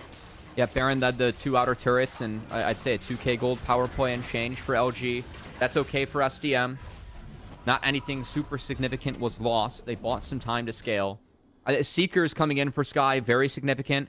That can really help you against, you know, one of those Cyclones. The Solar Flare, maybe the second cast of a Kali ult, getting out of that E2, as even more defensive options for Sky, who was the one that was really set up for success in this game at 6-1 and 6, was the focus of the first couple of big fights. Virus now going for more defense himself as well. See if he's big enough to survive the onslaught. And I will say that with all the chaos going on in this game, Tactical has been doing some serious damage too. I feel like Corki has been able to play with these fights pretty unthreatened, just given the chaos, because every fight we talk about, okay, they're getting on the Orianna, they're getting on the Varus, can we peel from there? It has been Tactical who has been able to follow up very aggressively, has been pretty undeterred in that process too. So curious if SDM can at least get enough control to maybe take a fight on their terms, because it feels like every fight has been Wukong's in the back line, Akawi's in the back line, Zeyzal's fishing. It's been nothing that SDM's taken where it's like, okay, we're going to start the fight on our terms, and here's how we want to play this one. It's a nightmare. It's an absolute nightmare if you're Virus or Sky to have to need that level of appeal to stay alive. And Tactical's just chilling, man. He's just in the back line like, yeah, any day, there's no threats on me. I don't have to worry. There's not a single drop of sweat on my brow. Now, Luminosity Gaming are sitting up towards the dragon. We got 35 seconds before that does come up. And the battle line's already drawn deep into STM Tigres territory. They're holding both lines pretty well here, as they have Scion in mid. And that Banana Brush, the Tactical's in, where they have the control ward, that's going to be the key for LG. I think they can answer this next wave. And, I mean, if everyone shows here for SDM, that can give Tomio and Insanity a lot of space to try and create an angle going up. Tomio just kind of ran in there. That was Hook goes in, looking for more. Shockwave finds Tomio. Tomio's going to be the first one to fall. What is left in the gas tank for SDM as they chase right after Fake Out? Another hook lands, and Virus will take down Zeyzal. He'll take down Tomio, and just like that, the Tigers roar. That was a silence into silencing the excitement for LG, as the last couple of fights have really gone the way of Luminosity Gaming because of the angles that this Akali has been able to create with the Wukong. And how'd that fight start? It was Tomio just straight up walking in there and going down, as he ate a silence, ate a depth charge, and ate all the damage from SDM, as that was very poor from Tomio. I mean, he just walked straight up there, and I mean, they could have held the space. They could have forced them to walk in. They could have created an angle. I think fighting on that mid wave is the biggest mistake that you could have made.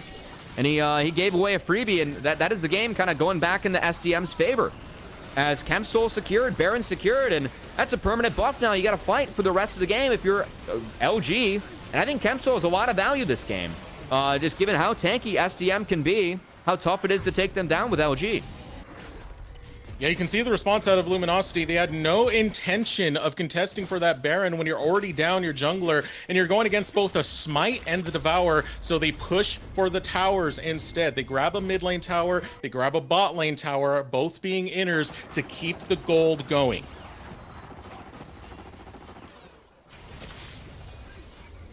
GA's coming in now, next for Tomio, as we have even more luxury items. That Jack Show being completed. A big one for Virus. As again, I think it has to be angles, and when these luxury items come in, this is where this comp kind of falls off, because if you aren't able to execute on one of the two threats, then they start to cook you later on in these fights.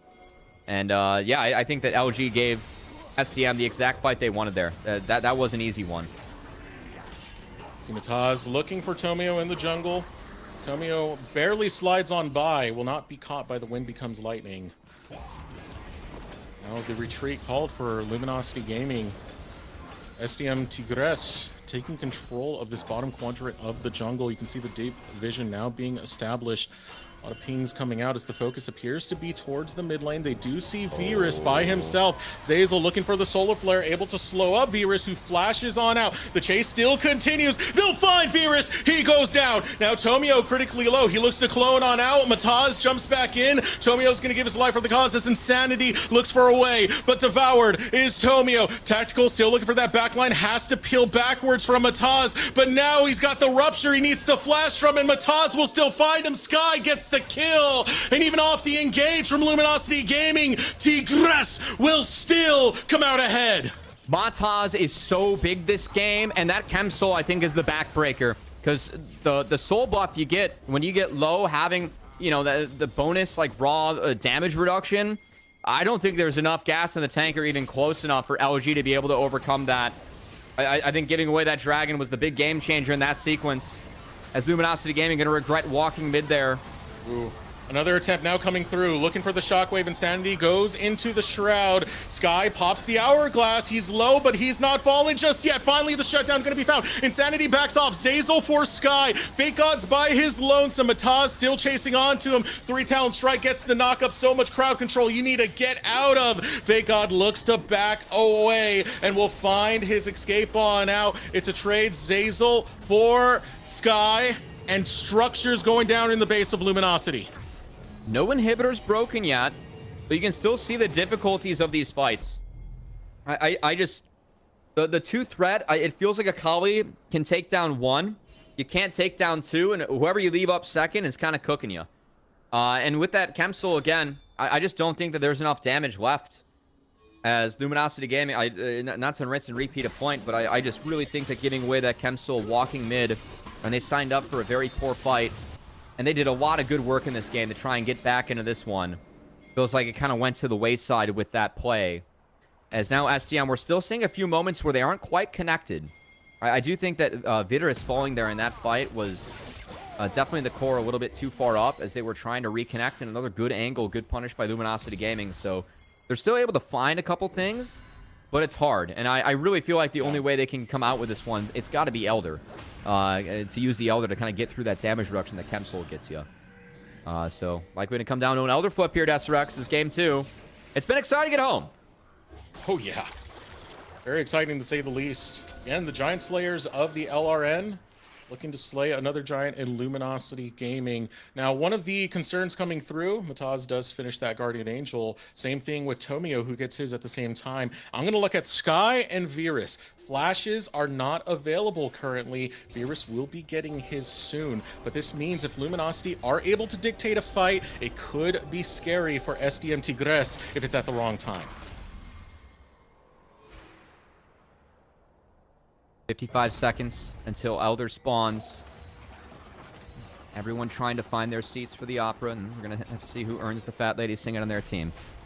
As Luminosity Gaming, it is, but you know, we're cooking here for It's the big challenge, you know. We got to find some fun cooks here at SUX here and there. As at the moment, lines being drawn, Banana Brush is where Johnny's at. That's going to be an important line as they're going to look to connect that with Red Buff. And they're probably going to relegate Luminosity Gaming playing through bot.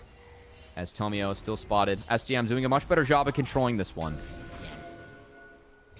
Setup is pretty solid. There's Now, nine they're the vision team ahead. everywhere, and they're controlling a lot of these choke points. Still got 10 seconds till the Elder does spawn. So this is where it's all going to be put on the table, Kobe. I mean, cutting off Cho'Gath here is pretty big. They might try and play a fight without Cho'Gath as Tomio. Oh, Solar Flare lands on the Oh, sky. no! Sky is deleted! Tactical will take him. Virus is dead too! Both carries die in the blink of an eye! And Amatars, looking for a retreat, tries to flash his way out. Will hop over to the Raptors, but Tomio is on the hunt, and the pain train does not stop as Luminosity Gaming will grab both carries, and they look to march for the end. I think they're going to play for the game. That is a big mistake from SDM. They are so split in the setup. Do not. those flashes, the bot man. lane doesn't matter. All that matters is marking people if you are Johnny. And Vitor is playing for the mid wave when they mark Cho'Gath that far away. That is a massive mistake to make by SDM on the setup. As they can't convert this lead, they can't convert the scaling advantage they had. Their carries fall, and their base about to fall too in a game they should have won. It was those damn flashes caught out at the wrong time. You can see Viruses just came off cooldown. There's no carries to stop this onslaught. Luminosity Gaming, they were behind, backs against the wall, but no death rattle. They come back in game number 2. That is shocking to me. I really felt like after Chemsoul was secured, that was an STM win. I think that at so many points that should have been a win for the Tigres. But Luminosity Gaming, it was Insanity that was able to hunt the carries on the backline with Tomio. And they just straight up outplayed SDM on those setups. When you play a two-threat comp like that, you need Cho'Gath in the front. You need Nautilus in the front. Where were they? They were marking a Wukong, and Cho'Gath was in Narnia. And Vitorus was on a mid-wave that he couldn't be on. As SDM, I mean, they did so many things well in that game to try and win. But it was some really, I think, small new team mistakes where the professional team of Luminosity Gaming playing to make it back to the pros were able to punish. I'm going to mention it again. Those flashes being down meant you could not be in those positions that you were. There was no escape for Virus. There was no escape for Sky. You already mentioned how pulled apart the team was. They were not together. And Luminosity Gaming, they're great at capitalizing at mistakes like that. And boy, what a slobber knocker that was, because it really did feel like that game should have gone SDM Tigres' way. Cho'Gath, Nautilus in front. We saw the fights where Cho'Gath and Nautilus were in front, how tough it was when you spotted Wukong like that. It was all about the angles, right? You needed to mark Akali, mark Wukong. Well, when they marked Wukong, Cho'Gath was in Narnia, and when they marked Akali, it was too little too late, as Insanity found him, Zazel found the Orianna, and SDM split up. Were not the same as Tigers. You know, I guess they needed to pack up for that one. And not in their nature, as SDM and the Tigres fall. And now LG, I mean, that's a big 2-0 lead, and this is bound for a 3-0. You win game 1 and game 2 like that, it's pretty tough to win a game 3 if you're the Tigres. You give them an inch, and they will take the game, and now they are at match point. We're going to throw it over to a quick break as we get ready for what could be the final game versus Luminosity Gaming and SDM Tigres.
Giant like a titan, ready to come back, we're ready to fight. Fearless of the enemy, we'll fight to survive. We are born to be conquerors, rise to the top, gonna be the new emperors. Dragon slayers, earthquakers, champions. We can touch the sky, we are flying high, right eye to eye. We start a fire, we will blow your mind. We are gladiators, world dominators, yeah.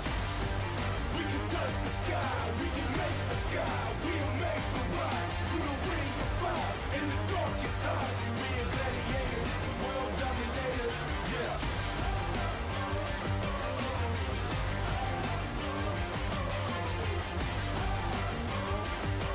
We are gladiators, you can come and hate us, yeah.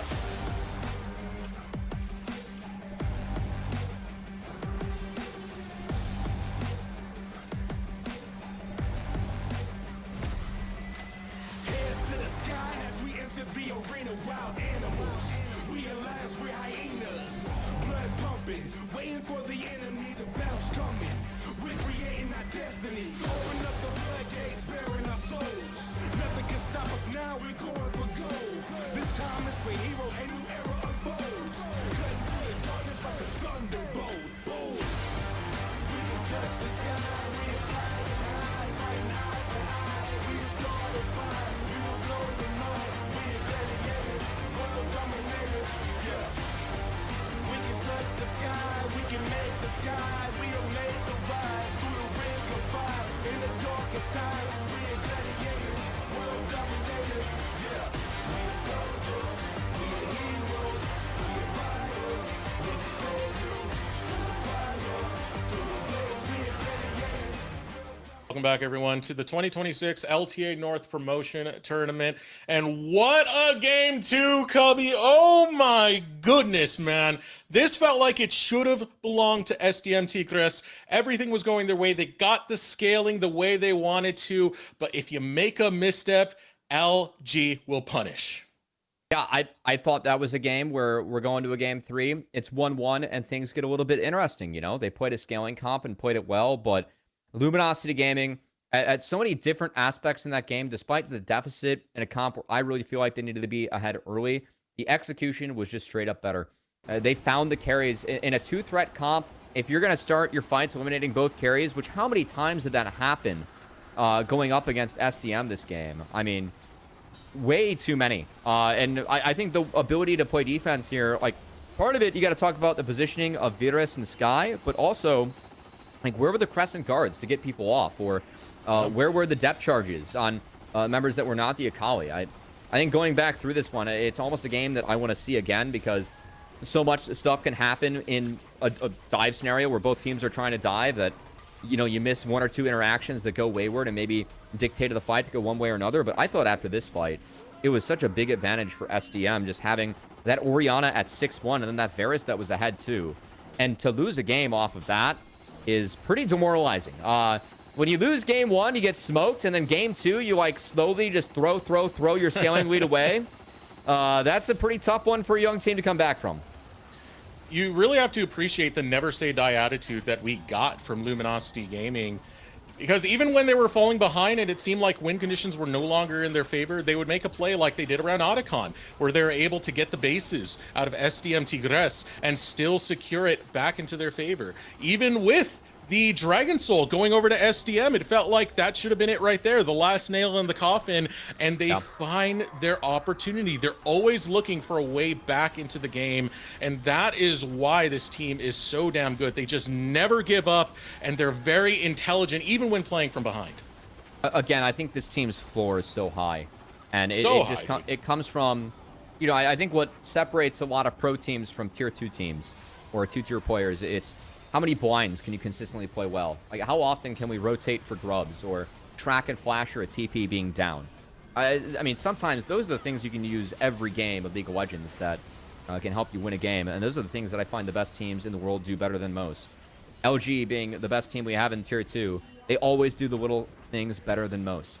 And I really feel like this game, they got that right. As, again, like, even this fight, just being up like this late in the game, like, these were trades where you can't afford to make trades like this later on. As we saw 2 occasions where Zeyzal was able to throw himself in there and sacrifice himself to take down 2 carries. Like, that's the kind of scenario where, as the carries, like, why are you opening yourself up to Zenith plays like that on Leona when your team can win the fights? I mean, that's one question. Or why are we sieging a turret like that when we don't need to? And I know that the highlights we have highlight the fights. I think the real highlights for this game were how we moved before the fights, the angles that Tomio found, the angles that Insanity found. That downtime in between the waves and finding those pockets, that is where LG just destroyed SDM on the map, and why this quick game ended up looking very close in a game that probably should not have been close and should have been favored for SDM. It was LG and their grit really showing on the Rift as, wow, damage numbers in the end. Yeah, I mean, we did say that Tactical was able to free fire in a lot of those fights, and it sure looks like it in the end. Yeah, 44.1K.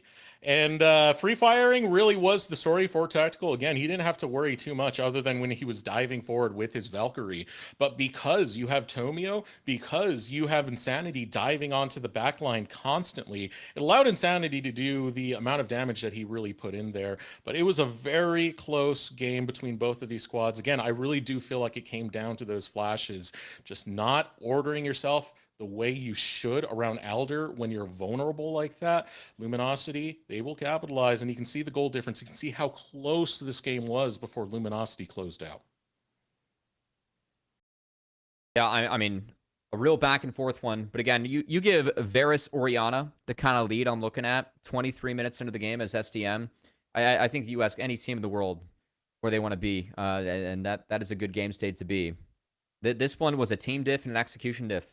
And, I mean, all the credits and kudos in the world go over to Luminosity Gaming as, again, we say it very lovingly when we say this was a team of LTA rejects, right? It's very lovingly. They earned it, and they're playing damn good league, right? They aren't here to coast. They're here to win.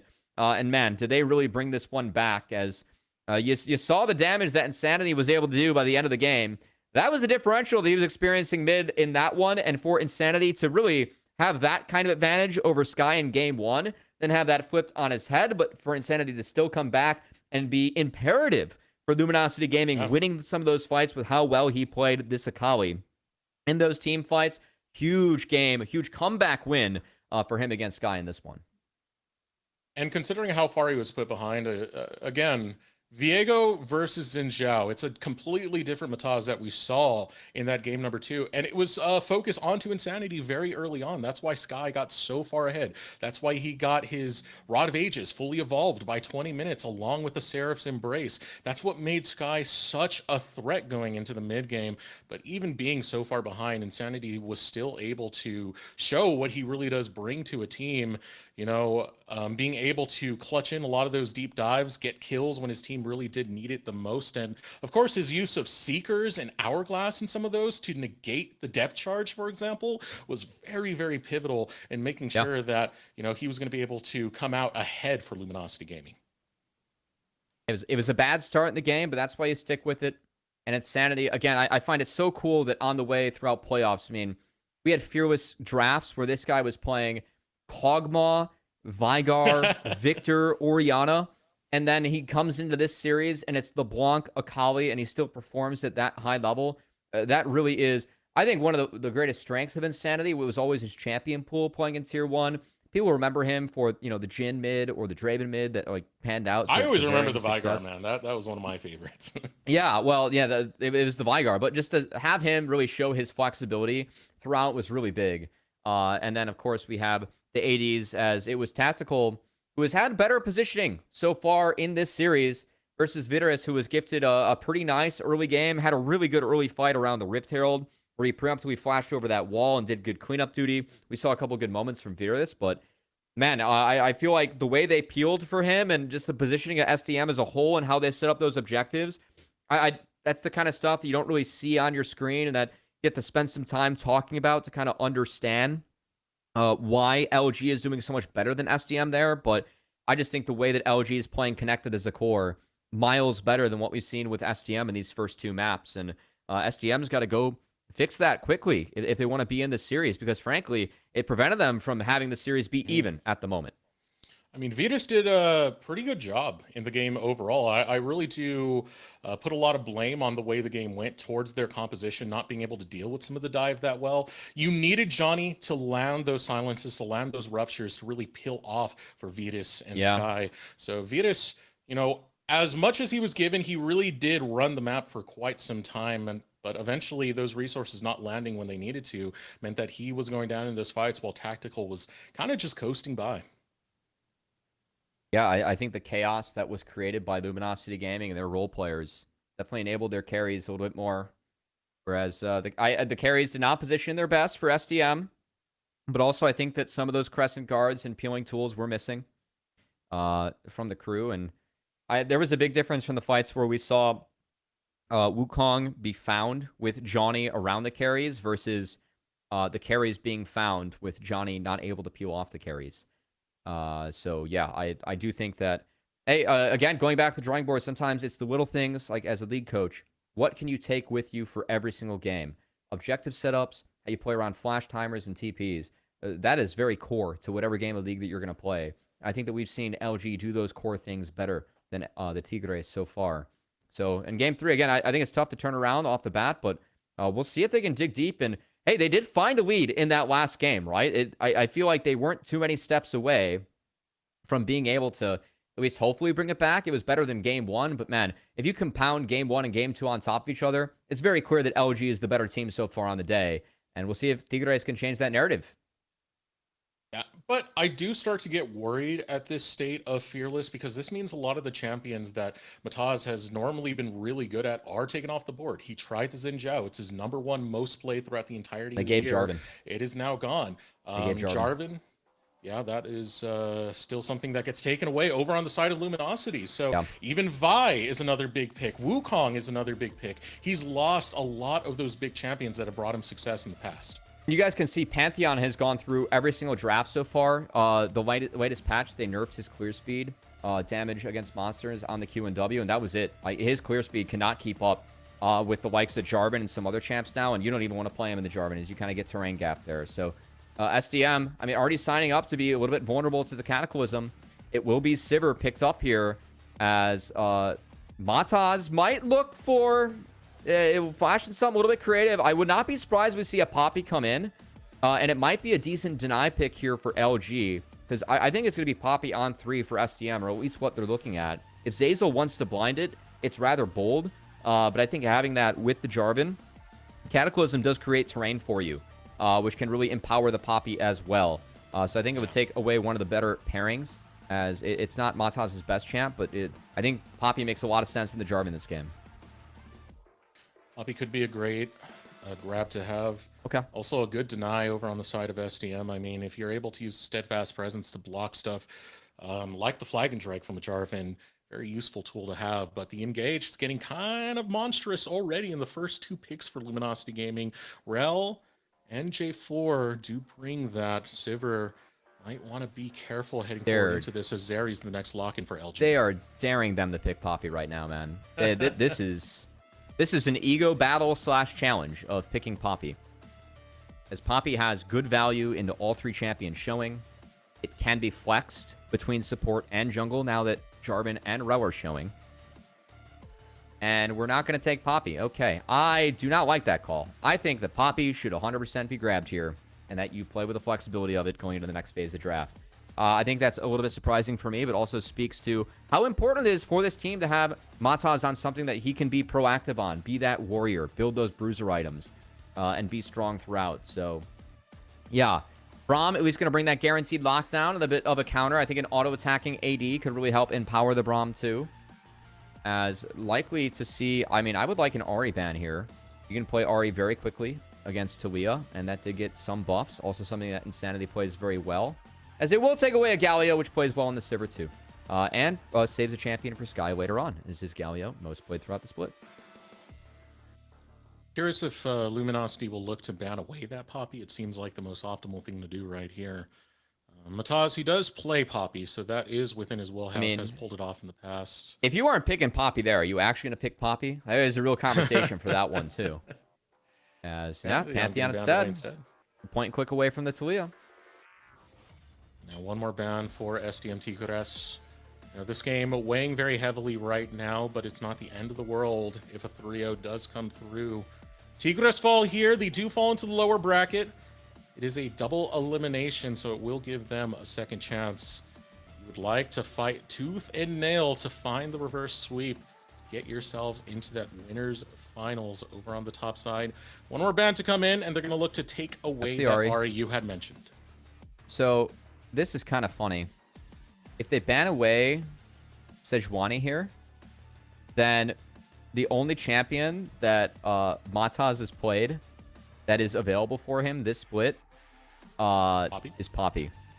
So like he's that far down the chain in terms of picks and bans. Is okay. They're gonna take away the Nocturne, a little bit more of an aggressive pick. I mean, again, I think you're just daring them to pick Poppy here. Just take it. Just take it. Take Poppy, man. It's so good. Take it. Come on. You Right can there. use it into the Cataclysm that the opponent has too. You get terrain creation, extra value when you pick up the Poppy. That would be very spicy if we went down that road with the. Oh my God! They're gonna now. They're daring Fake God to pick Poppy. You can play Poppy in the Cassante. No, I'm kidding. We'll see what Fake God grabs. I think It's a a hot Gnar could potato, be, man. Hot poppy tato. Yeah, a Gnar could be kind of appealing against Cassante here. Also be a takeaway pick from Johnny. I think Gwen has real value this game too for Fake God if you want it. But yeah, probably the Gnar. Again, Cataclysm terrain creation. Not bad. And we're going to have to see what Insanity wants to go here on 5. Control Mages into Talia. You can opt to play slow, but it is an option if you want to try and play to scale. I mean, Victor or Azir, you'd always have a range into Sivir. I think Azir makes it kind of tough for Sivir to auto-attack later on in the game because you always have to play into that range. And yeah, speaking of range, it's going to be the Range, way. alright. Okay.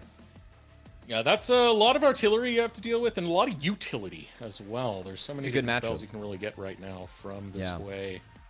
But Poppy's still there, you know. Instead, we go for the Kiana, and that will be the final lock-in coming out here. I mean, you can use the Kiana to play around different terrain, but of course, you generate terrain when you're playing the J4. So, I mean, that's something you can try and play with. Still, Mataz will have some agency when it comes to trying to decide some of these plays off of this champion. Yeah, I don't love the Kiana here. I feel like Kiana Sivir want to do kind of different things in a fight, if you think about it. Kiana wants to be very bursty, and that's the CC to set up Sivir, whereas Sivir wants those fights where you're getting all the bouncing blades off. You have a lot of space being created. Talia can definitely help with that. So I think for the Tigres this game, whenever you see the Unraveled Earth, the rocks down for Talia, fight on and around the rocks. We were teasing the Poppy because of the steadfast presence, but the rocks still, dashing through that's tough. Jarvan can buffer it, will eat the stun, will still move. But like Rel, really tough if you are a Rel to play on those rocks. I think Gnar jumping into, it provides Sivir a lot of defense being on that Unraveled Earth yourself. So I think those are the windows and the fight angles that you're going to look for when it comes to the Tigres. Whereas for Luminosity Gaming, I think being very bursty with the Rel, the Jarvan, the Zeri, that upfront damage, and trying to use that to snowball throughout a fight. I also do like the lane matchups they have. I think that Fake God and Insanity have outperformed their opponents so far today. And the Gnar and the Way have very positive matchups against their opponents. So we'll see if that's enough for them to get an advantage and take this 1 and 3.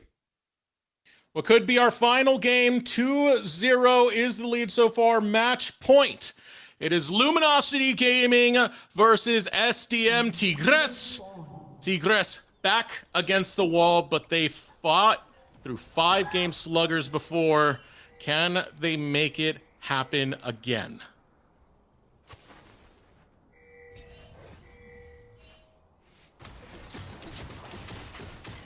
All right, sleeves are up.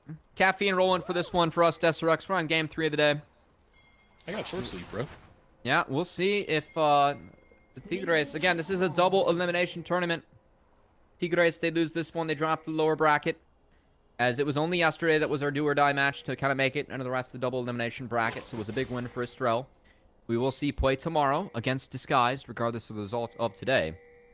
But Luminosity Gaming, honestly, I'd say massive advantage for them so far in this series. Again, I think that if you win game 1 in dominant fashion, and then you win game 2 at a game that at multiple points we were saying looked pretty unwinnable for Luminosity Gaming, but you make it work just because of team play, that's a big confidence builder moving forward. So definitely want to see if they can continue to roll with that. And I think so far, Tomio, we saw him have some pretty big engages in the last game. I'm going to have to see if he can find those again.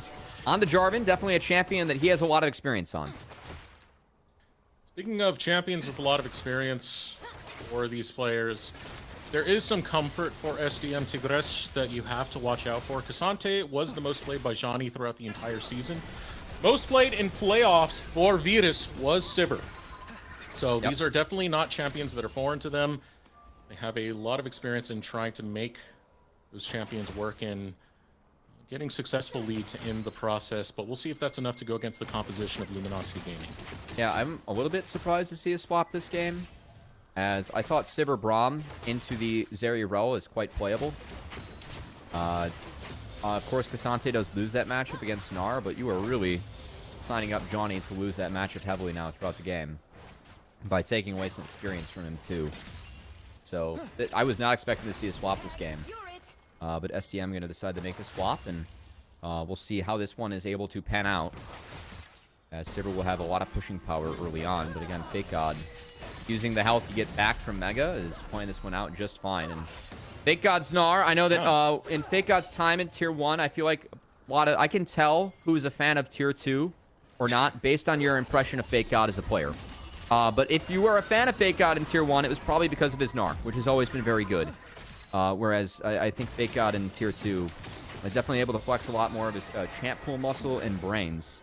Because this guy, very smart player when it comes to the game, and very capable at playing a lot of different styles. As we saw him have a good Scion game, and I think Gnar was historically his best champ at the highest level. So we'll see if he can play it well again in this one. Zeyzal going to be roaming out, headed over towards this top side. Fake God doing pretty A-okay against Virtus so far. Now Mataz and Ichiwin in the area. Zeyzal does scout it out, gets spotted out. Scrying plant all at the same time, so he will hop over the wall, and that will alleviate the pressure of Fake God potentially being dived.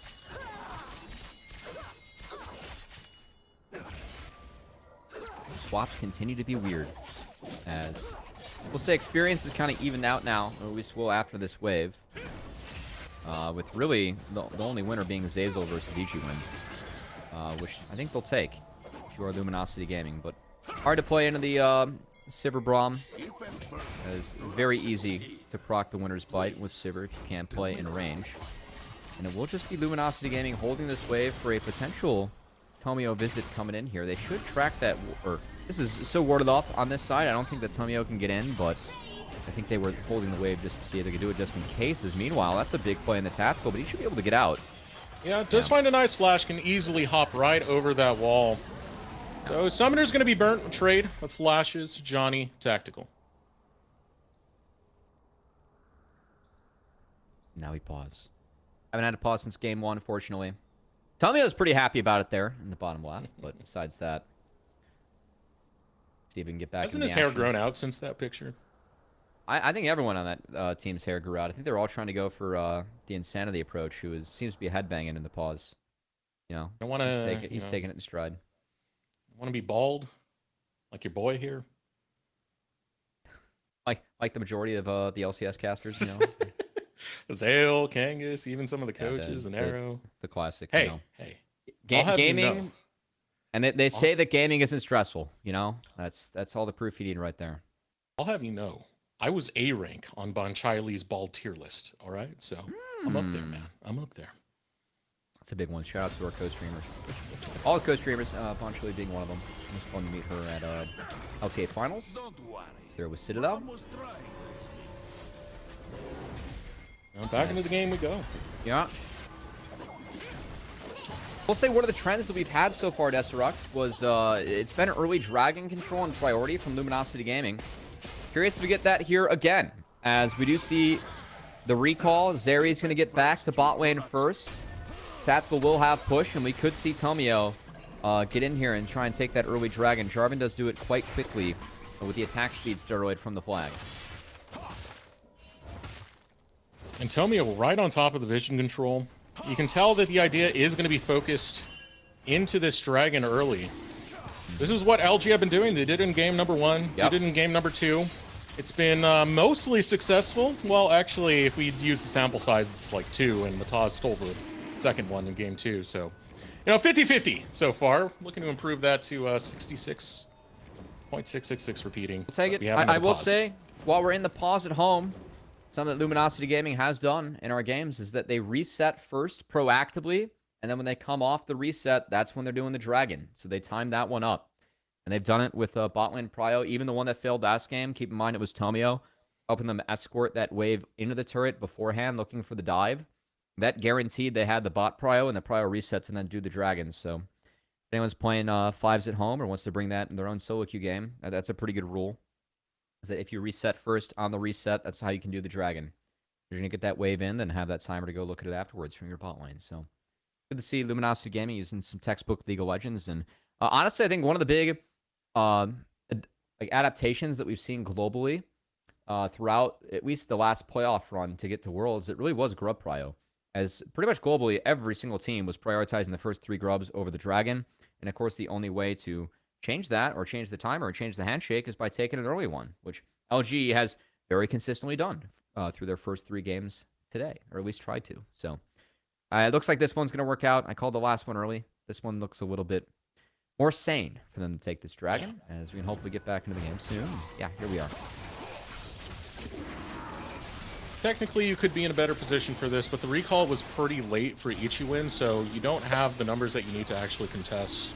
On top of that, it was good vision denial from Tomio, putting pressure onto Sky. So Hexdrake, Dragon number 1 of Game 3 belongs to Luminosity Gaming. Hey, also clearing, top to bot. If you start on the opposite side from the dragon, that second clear, you line up around that 5:30 time. Rather nice, as we do see Fake God sneaking out. Of course, this wave was frozen, being held by Ichiwin. Part of why he was late to that bot lane. And at the moment, Fake God going to lose a little bit of health, but not going to lose his life. And at Phage, he's still pretty happy in this matchup against the Cassante. So now That's the Kool-Aid too, you know? Yeah, he does. Kind of surprised to see Zeyzal actually coming up here off these resets. I guess he was protecting from the dive, and will help make sure Fake God gets Mega, and then should have okay conditions in the game from here on out. And it does prevent the dive, but it also puts his presence over into this quadrant. Potentially for a setup around grubs that is going to be up within the next minute. He is taking his recall. I still expect him to hang out around that area. Teleport now coming as he wants to protect tactical, at least for the time being. See that Tomio is pathing over towards that top end of the map. Still 40 seconds before grubs do spawn. Yeah, I think next wave, Zeyzal's TP'd down here just to make sure that tactical can get this one in. They can play a priority, and then we'll see what LG wants to do with the grubs coming up, as they will have move after this for both Zeri and Rel. And Luminosity Gaming with that Gnar up there. He is, if Fake God has a Mega Timer, which he's building up, I think it could be a grub look. 10 seconds away. Tomio's looking to push Johnny off, and here we go. Potential explosive fight. I think 6 for neither support. That's pretty big. And I will say level 6 Kiana is very strong. Is Sky? Stun comes in, looking to take down Sky. Will not find the snare from the Hui in time. That's a bold TP. Teleport into the mid lane. Okay. It's able to arrive right on in. Fine. It's going to be Ichiwin who finds his way. Tomio has started up the grubs. Mega Gnar now available for Fake God. Already low are the grubs.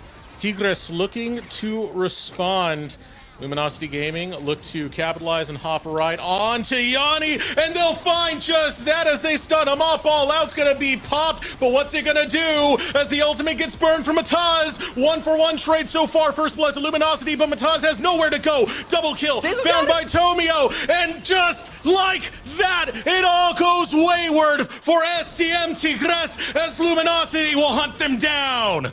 Yeah, I don't love that fight that was taken by SDM. They didn't have control. They were fighting an uphill battle. And, well, after that Kiana ult came out, there was really no more gas in the tank, as even Zeyzal was able to yoink the last grub away with a dismount. And it's just a huge win for Luminosity Gaming. They get the 3 grubs. They get the first 3 kills for Feats as they win out in the fight and have a big lead. Well, they got tactical. The bare minimum right there. Hey, that's your consolation prize. But look at the prize for Luminosity Gaming. It's 3 grubs. It's a 2K gold lead. A lot of that gold going on to Tomio as he was the one hunting him down. And the setup's just so split. And like Johnny, he never gets a good ultimate off, so he's just focused thanks to Fake God, who made the right call. And yeah, I mean, the Kiana ult's okay, but look at the damage from Insanity. as it just makes sure that SDM could really never walk into this fight pure. As I thought Insanity on the way again, using that range advantage, he played that fight very well, getting a lot of damage done. And I know it doesn't show in the scoreboard, but I thought Insanity did a really nice job in navigating that one. As Hui, if you get going, you can do a lot of damage, be very big. And Insanity does love his artillery mages, as he's been rocking the assassins early on as the Hui for this one. And this is a good lane matchup. You can kind of keep Talia shoved in. You have a couple ways to fight against the Flick with the move speed that you have, and the extra shield and the fear within your kit as well. And Insanity is definitely set up for success here. Oh, Cataclysm comes in. Virus free. does not have flash. It should be an easy double kill, as Tactical will take them both. And that, I mean, that's the other part of the reason why I didn't love the Grub contest, because I don't think that you're stronger than Azeri early on if you are Sivir. And losing sums, creating chaos, volatility in the game. Well, guess who loves that? It's Jarvan. It's really easy to just go use that Cataclysm wherever there's not a flash. You pick Sivir into the Jarvan, and you're definitely signing up to play against that defense that can really nerf Sivir throughout a game. Because, yeah, I mean, Sivir, if you're able to auto-attack, do your damage, play at 500 range, get those bouncing blades, I mean, yeah, you are one of the best hyper carries in League of Legends. But if you can't operate, yeah, you're a 500 range AD with only a spell shield for defense. And yeah, getting put in that Cataclysm, that's going to set up to give Fake God a lot of opportunities. It'd be rather difficult to play up against this. Here's another combo coming in, and Virus is going down. Virus has nowhere to go but to the gray screen once again. They are punishing that flash being down. Now, Fake God looking to fight in underneath the tower. All in, is able to claim one, but here comes Tactical once again as he'll chew apart this Cassante. Not done yet. Yanni goes down, but here we go. We are not done. Tomio flag and drags and cuts off the escape route for Mataz, and the pain just keeps coming. Tomio happy to start this one up. The ultimate gonna be pop. Zazel taking a bit of damage, but it's a rampage for Tomio. And it's a 3 grub tower hit for the Zeri, who just got gifted multiple kills. There's no answer on the other side of the map to even try and contest for first brick, as LG are only a couple waves away from getting feats, or one objective away from getting it themselves too. And this game, I mean, this is looking more like game 1, Deserex, because this is all Luminosity Gaming. And I just don't think that SDM, like, again, I don't think that Kiana is the answer in this composition. You are so happy as a Poppy this game. If you just want to play Poppy, you play with the Talia, you play with a Sivir, you play with a Braum. Your defensive core around the Sivir is so good. Playing aggressive like this for the Kiana, it might fit the members of the team. It doesn't fit the game, though, and things are going sideways. I got to give all the credit in the world to Tomio on punishing flash timers. This guy has gotten 2 kills on Virus with his flash down, a kill on Sky with his flash down. He's currently 4-0-5. Tomio knows how to play the game. I mean, he's farming these guys as Jarvan. And Tomio, he loves to be aggressive. I think that he definitely has assumed a lot more control with LG. That's, I think, the growth point he really needed with this team. And him and Zazel have been a good pairing. Frankly, Tomio, I think on the come up, he always had the like some mechanics that were people were excited about him as a player, but he never really had that, you know, I'm a well-rounded jungler, I can play the map, until he met up with Zazel, and these two were really able to figure out, you know, how to play maps from start to finish together. That has been a real growth point for Tomio, as I think that his Maokai, you know, it's been banned for the entire day for a reason. But this is the bread and butter that Tomio made his name on early on. It's picking stuff like Rengar and going pedal to the metal and making sure you can play the game as fast as possible. Doing just that on the Jarvan right now. As Zazel going to see the blue buff being started, then no response will be something for Mataz, but not enough. And I just want to point out that Virus's flash is down again. So this is probably where things are going to haunt him. You know, Cataclysm, relatively low cooldown when it comes to its base form. It's about 120 seconds. Yeah. You know, we're already getting towards those critical levels a little bit later where it's going to go down even more. Sunder Sky is complete. So this is where it's just going to continue to get painful, because Tomio can eye up Virus and keep dropping that Cataclysm on him. And Sivir, no mobility will get you out of a Cataclysm unless you have your flash. I mean, it's just Jarvan gameplay time. And this is something where I'm working with teams early on. I've coached a lot of teams that aren't pro level. Sometimes it's just, you know, pick J4. We're going to talk about flash timers and how we play around it. And it's a real learning point. Because the Flag and Drag, the Cataclysm, if you don't have Flash, you don't have ability to get out of that, he is such a powerful and overwhelming champion. And Tomio just gets to assert his will onto the Rift however he wants right now. As, yeah, he's going to keep up the pressure on the Sky. Insanity is going to get another wave in. Sky's going to have to miss that one. And the 3 Grub team of Luminosity Gaming, I don't think there's any looking back from this one. It's going to look a lot more like Game 1 as LG is going to look to put away a rather decisive 3-0 with 2 games going their side and 1 game being a huge comeback victory. They probably had no business winning. That's a pretty solid way to win a best-of series. Gold lead just keeps adding up. They're rolling in the money right now, looking like Scrooge McDuck, diving into all those gold coins. It is so massive, only 15 minutes into this. You can see right now an objective bounty picked up, but such a consolation prize when you have Tomio on top of this Rift Herald who's looking to expand that gold lead and take more towers. Yeah, tower now for tower later, as at least the tower down bot did have a pity prize behind it, so the Tigre is able to pick up a little bit of bonus gold from the objective bounty. But you gotta imagine that Rift Herald is gonna be dropped mid, out in sync with the next dragon, and yep, that dragon's gonna be a soul point available. As we'll say Fake God, he's got Mega, has Flash, now back to Mini. He's gonna have to navigate out of this one. Ooh, a nice flash coming out from Fake God, gets away from the Kiana ultimate, and now Gianni is going to be the one to collapse. SDM Tigres all arriving, but far too late, only showing up to the funeral of their top laner as LG look to take more to the gray screen. A flick coming out onto Tomio. He doesn't care. He'll change his attention right onto Ichiwin. Another kill picked up as Fake God goes on a killing spree, but Tomio wants more. Cataclysm onto Virus Tactical, popping Virus's head as he gets a rampage of his own. Sky left to die as Tactical gets a double kill.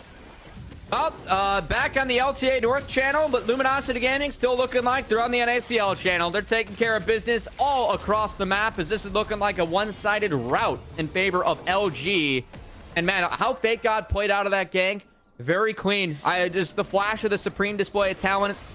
That's very nice there from Fake God, as Zazel has a beautiful re-engage as well. And once Fake God gets out of that supreme display of talent, that's all the gas in the tank just kind of gone for the Tigres. After that, just getting chased, getting routed under the tower as Jarvan and for Tomio. You know, you talked about fighters, how important they are for the Tigres, and for Mataz really setting the tempo, setting the pace of this game. I think that the strategy for LG with that in mind, getting Tomio the priority junglers. This guy played Wukong and Jarvan in the same series. I think those are the 2 best junglers on this patch that Tomio got his hands on. And then his Vi, which he plays so damn well, too.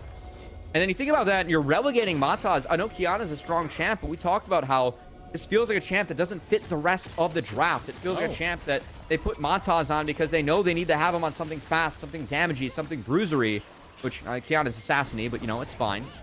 It just ends up being not enough. And I really feel like this is kind of an uncohesive team composition because you want Poppy, you want Gala, you want tools like this to hold the door for Sivir. I don't think that Talia Kiana is really enough. And it doesn't matter if it's enough or not, because LG, it's a 7K Goldie we're at right now. And these drafts have been incredible. I mean, these champions you were mentioning, they're also champions that Mataz is great at, as Virus has to burn his flash again. This man doesn't get to keep that summoner spell, because Tomio's always there to deny it right from you. Now, Dragon spawning as the inner mid lane tower going to go down. Kitty prize picked up over in the top lane. It'll be Sky who takes down that tower, but now Dragon Soul Point set up for Luminosity Gaming, and it's not going to stop here, Cubby.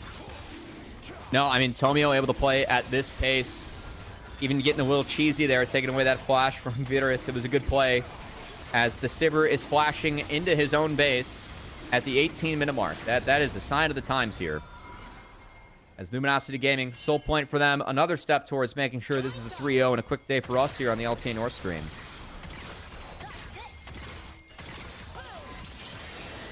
Looking at the timers right now, we got 50 seconds before Otacon comes up, and I got a sneaking feeling SDM will not have much of a fight they can do as they focus onto Fake God, who's dodging everything. He's juking, he's jiving, and he's going on a rampage. He doesn't give a damn. Bring a whole army. He gets a double kill off of the engage of Tigres. All right, that's a big play there by Fake God, making that Mini-Dar feel mighty as he makes sure he gets the outplay against Johnny. Another attempt by the Tigres goes to the wayside. As, okay, Fake God, I mean, he's going to stay hyper, man. He's still rolling. Oh. From coast to coast, Meganar is going to be up as he looks to get away from Virus and Johnny, excuse me. Fake God now bringing the pain. We'll be able to grab that shield coming right on up, but I don't think he can take all of this. They'll finally be able to claim him, but at what cost? As Tactical is here and will pop down. Virus just out of range. One more click will do it. It jukes him out. Still, Virus is alive, surviving by the skin of his teeth, but Tactical is on the hunt, on the chase. Stole your move and will go dominating in the process.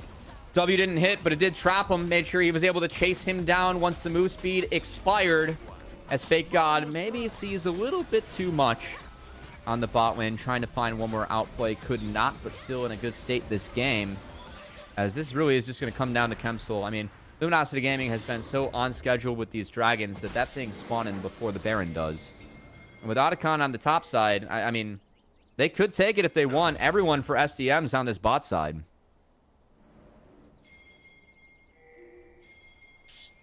Luminosity Gaming setting up top side. Yeah, right off the spawn of the Otacon. And it's that easy.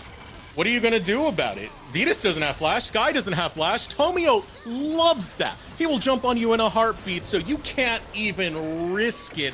Otacon taken by Luminosity Gaming. 8.3k gold lead. 21 minutes into this. This game has been hyper accelerated. We got 2 minutes 30 seconds before that Dragon Soul is available for Luminosity Gaming, and the fun doesn't stop. And for LG again, I just want to return to Coach Deos and Coach Deos's wish list for the day. As, I mean, number one, I want to see a lot of confidence and aggression. There's been a lot of confidence and aggression. Two, play like a team, connect our individual plays to a greater team goal. I mean, I'd say game 1 and 3 obviously were stomps, but game 2, being able to find the game plan to attack the double carry threat and actually find good executions to win a game you probably shouldn't have. Got to be really happy as a coach. As Tomio, we might have action, but okay, yeah, he's turning this into a win. Yeah, that's an easy jump right there. They're all corralled together. They're all destroyed, slaughtered by Luminosity Gaming in the blink of an eye. They march to the base. They look to take the end. They were built for domination. They conquered both splits of the NACL, and they're looking to barge their way in to the LCS. And Zazel must be doing his best Napoleon impression, as that Calvary had an insane angle and could not be stopped as he found them all. And Zazel and LG going to take this one home before a Baron even spawns. No Baron on the map, but look at 11.6k. Look at your Nexus. Tigers looking like kittens as Luminosity take it 3-0. And look for LG. They were one of the favorites coming in here. We thought it'd come down to Luminosity Gaming in disguise. For LG to win in the manner they did, I know it was 2 stomps, but even coming back to win that game 2, and that's a little bit of pressure you're going to experience early on in this tournament with the stakes being high. And that series really didn't look close outside of the game 2, as Luminosity Gaming, I mean, these are the professionals that are trying to win their spot back, earn it for themselves. And man, did they do so with some vibrato in that one, as that was a very resounding win for LG. They showed all dimensions of their playstyle, that they can play from behind in game number 2, and if they're given a lead, they'll run that way to a whole different country, man. Luminosity Gaming absolutely dominating that game number 3. I mean, Tomio saw the angles, saw these champions that don't have that much mobility when they burn flash, and my god, was he able to consistently punish it, especially Virus. You know, Sivir's a very comfortable champion for that man, but Sivir's also a very immobile champion, and Tomio, when he's on a champion like J4 that's so strong in the current patch, he will run you down. Yeah, it was a hot start for LG. I think after the Grub fight and the flashes were down, we just saw Tomio make that small advantage into a big one so quickly, which was Deos's third wish, right? Take any small advantage, turn it into a big one, maximize the team's tempo. Tomio did just that on the map for this one, as really from start to finish, this was all Luminosity Gaming. Yeah, absolute domination coming in. I mean, what much more can you really say right here, even when Tigris was taking some of, these plays that they were able to get a kill, it was not without consequence, man. Tomio was always there. He was the boogeyman lying in wait saying, I got another kill, I got another dollar, just waiting for my pocket. I mean, again, these replays, like, this game's over by the time post-Grubs. We're just going to see Luminosity Gaming run them. Insanity had a quiet one in that game, but still, the damage on the way, I'm sure, in the post-game graph's going to be rather significant. As for the Tigres, I mean, we got to start talking about, they lose a life in the tournament, right? So they're still around. They're going to be in the lower bracket, and they have a long road to make it to the LTA North / LCS if they want to, for LTA North promotion tournament, but they didn't really give me a ton of promise moving forward, Yeah. Like, what are positives that we can build off for SDM? It was, they got smoked for 2 games, and then the one game they probably should have won, they were not able to actually win, to actually find a win. So I think a lot to go back to the shed and talk about, to work on, as they try and bring their best as this very rapid-fire tournament. Because by the 9th, we're going to have our 2 teams traveling to Mexico City decided, as Luminosity Gaming now 1 best-of-5 win away from booking their tickets to play for that LTA North spot in Mexico City. And SDM going to have to find their way through a very tumultuous lower bracket in a series where they kind of got dismantled in a 3-0. I still see the potential for SDM Tigres and what got them into this game in the first place, especially in that game number 2. But the problems I'm having is their drafts. You're not giving Mataz his best chance to really come forward and shine, and losing champions like that J4, the Vi, the Wukong was a big price to pay in a lot of these games. So there still is some hope there. We'll have to see how they do perform in that lower bracket. But right now, victory tastes sweet for Luminosity Gaming. I feel like Fake God had an outstanding game. I just got to throw that out there. Some of the outplays he was able to find. He had the bottom lane play where he was pressured by the Kiana, flashes out from the supreme display of talent before he's locked down, survives, gets more kills. Same thing over in the top lane where you had a 2-man squad jumping right onto him. He outplays that at the same time, and you can see why he has the most damage on the team right now from a position of a Gnar. It's because they kept focusing him, and he kept stepping up to the challenge. I mean, sometimes it's just the little things. I think how you use Flash, one of the, biggest skill expression tools in League of Legends. That's the longest time you get in terms of when you use that tool and when you get it back. Game 1, it was really Luminosity Gaming flashing out of those Heartbreakers to prevent the resets. That was just so calm, cool, and collected. Looked so easy. That game, getting out of the Supreme Display talent from Fake God, really helped turn around what was one of the kind of the last Hail Mary attempts to get back there for the Tigres and the bot side. And yeah, after that, Luminosity Gaming, well, when you win a game before Baron spawns, it's a pretty dominant victory. Luminosity Gaming made sure they took care of business in that game 3 to make it look nearly as close as game 2. And they found that win. So yeah, really impressive from them as they put together, I think, a very decisive 3-0 victory today and move forward to face the winner of Disguise versus Estrel tomorrow. That's going to be a fun one to watch, man. Again, this tournament's going to go by pretty fast. It's going to be day after day after day. We're going to have action. I think Luminosity Gaming have really established themselves in this tournament. We had big questions as to how they're going to perform. They've had quite a bit of time off where you're pretty much just waiting for this tournament. And we've known them to be a team that scales. Regular season, they don't look the best, but once they get into playoffs, man, do they look good. Well, we're not going to have that issue coming into the 2026 LTA North promotion tournament because they come in hand-swinging, heavy-handed, haymakers thrown left and right and take this in a 3-0. Yeah, and I really felt like the Tigres might have been able to sneak a game. Like, we have seen this Luminosity Gaming team, I think, come bracket stage, right? Like, they aren't a perfect team. They're still a team that we very much favor in best ofs. And look, I think that this tournament's coming down to Luminosity Gaming versus Disguise on the 12th. If that's not the case, I'm very surprised, as we're likely to see them play 2 best-of-5s in the upper bracket final and the grand finals to see who gets the spot.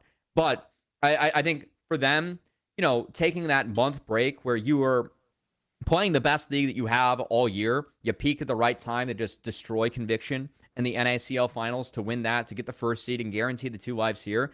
It's tough to stay on top of that for that month break and make sure that you're able to come out and be in the form that you were in.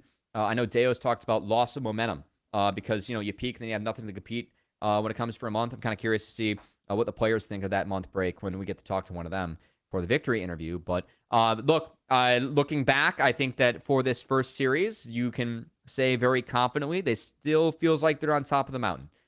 They won with conviction, I might say, in that one. So good to see LG still show up, be dominant, and we'll see if they can continue to pursue that dream of earning their spot back in Tier 1 LCS. I know it's not a spot that LG's held before, but spot all 5 of these players have held before, and they look like they're going to come here and compete for it with what they put on the Rift today. Yeah, victory, victory, victory. This is what this team knows.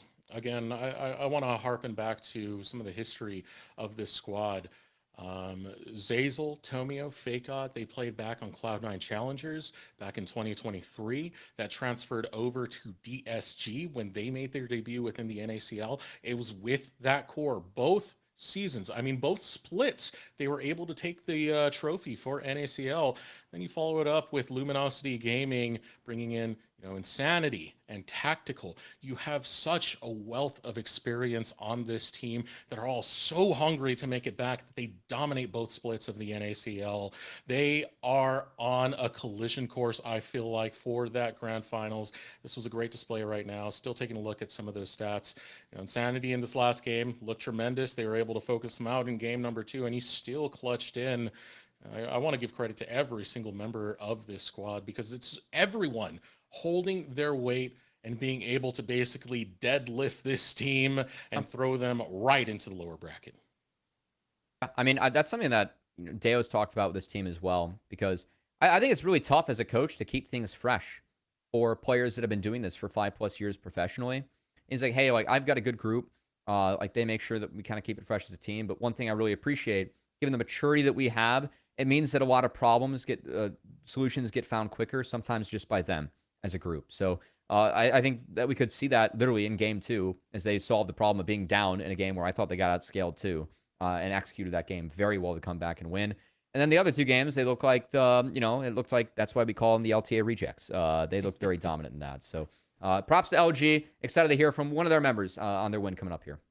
Well, we got our MVP decided, and I'm actually very happy with this one because this man earned it. I feel like in every single game, he was the initiator that found the angles that was needed. And it's going to be Tomio, man. I mean, Tomio was phenomenal in this series. He showed up time and time again. I'm getting Cubby out of here so I can talk to just you, Tomio. How you doing today, man?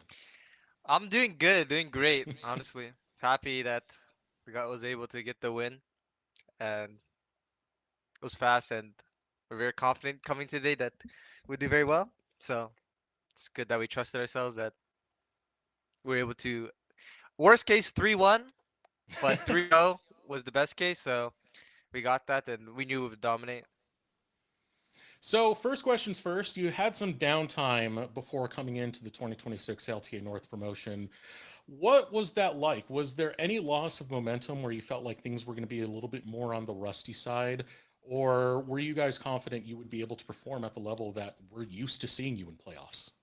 Yeah, for sure. I think before the playoffs or after NACL playoffs, we took after we took a 1 week break, and we were all in person before, and after that we all went home. And I think during that time, for sure, you cannot be as good as you were when you get back to practicing, and it's all about just getting back to the level that the team and yourselves know where to be at with scrims. And I think it's important, even if it's not going how you want, it will get there eventually if you just trust the process. So yeah, we've been doing pretty well, I'd say, in practice as well. We're still learning and looking for things to improve on, and making sure we keep our standards very high. So I think that's a great start coming to the promotion tournament. So talk to me about some of the preparations that you had alongside Coach Deos, because he's been very vocal with us and giving some of the information and some of his viewpoints on how this team is going to perform and what he wants you guys to focus on. So what has that been looking like working with Coach Deos? I'd say he does a very good job at reminding us and keeping us on top of our things and the stuff in game that we need to work on. And if he sees stuff that we're struggling with, just get more reps in, try to fix it as soon as possible. and also just in general, just making sure we're always open to learning and improving. Even though at the end of the year you're not going to learn too much, you kind of found a way how you want to play for your team and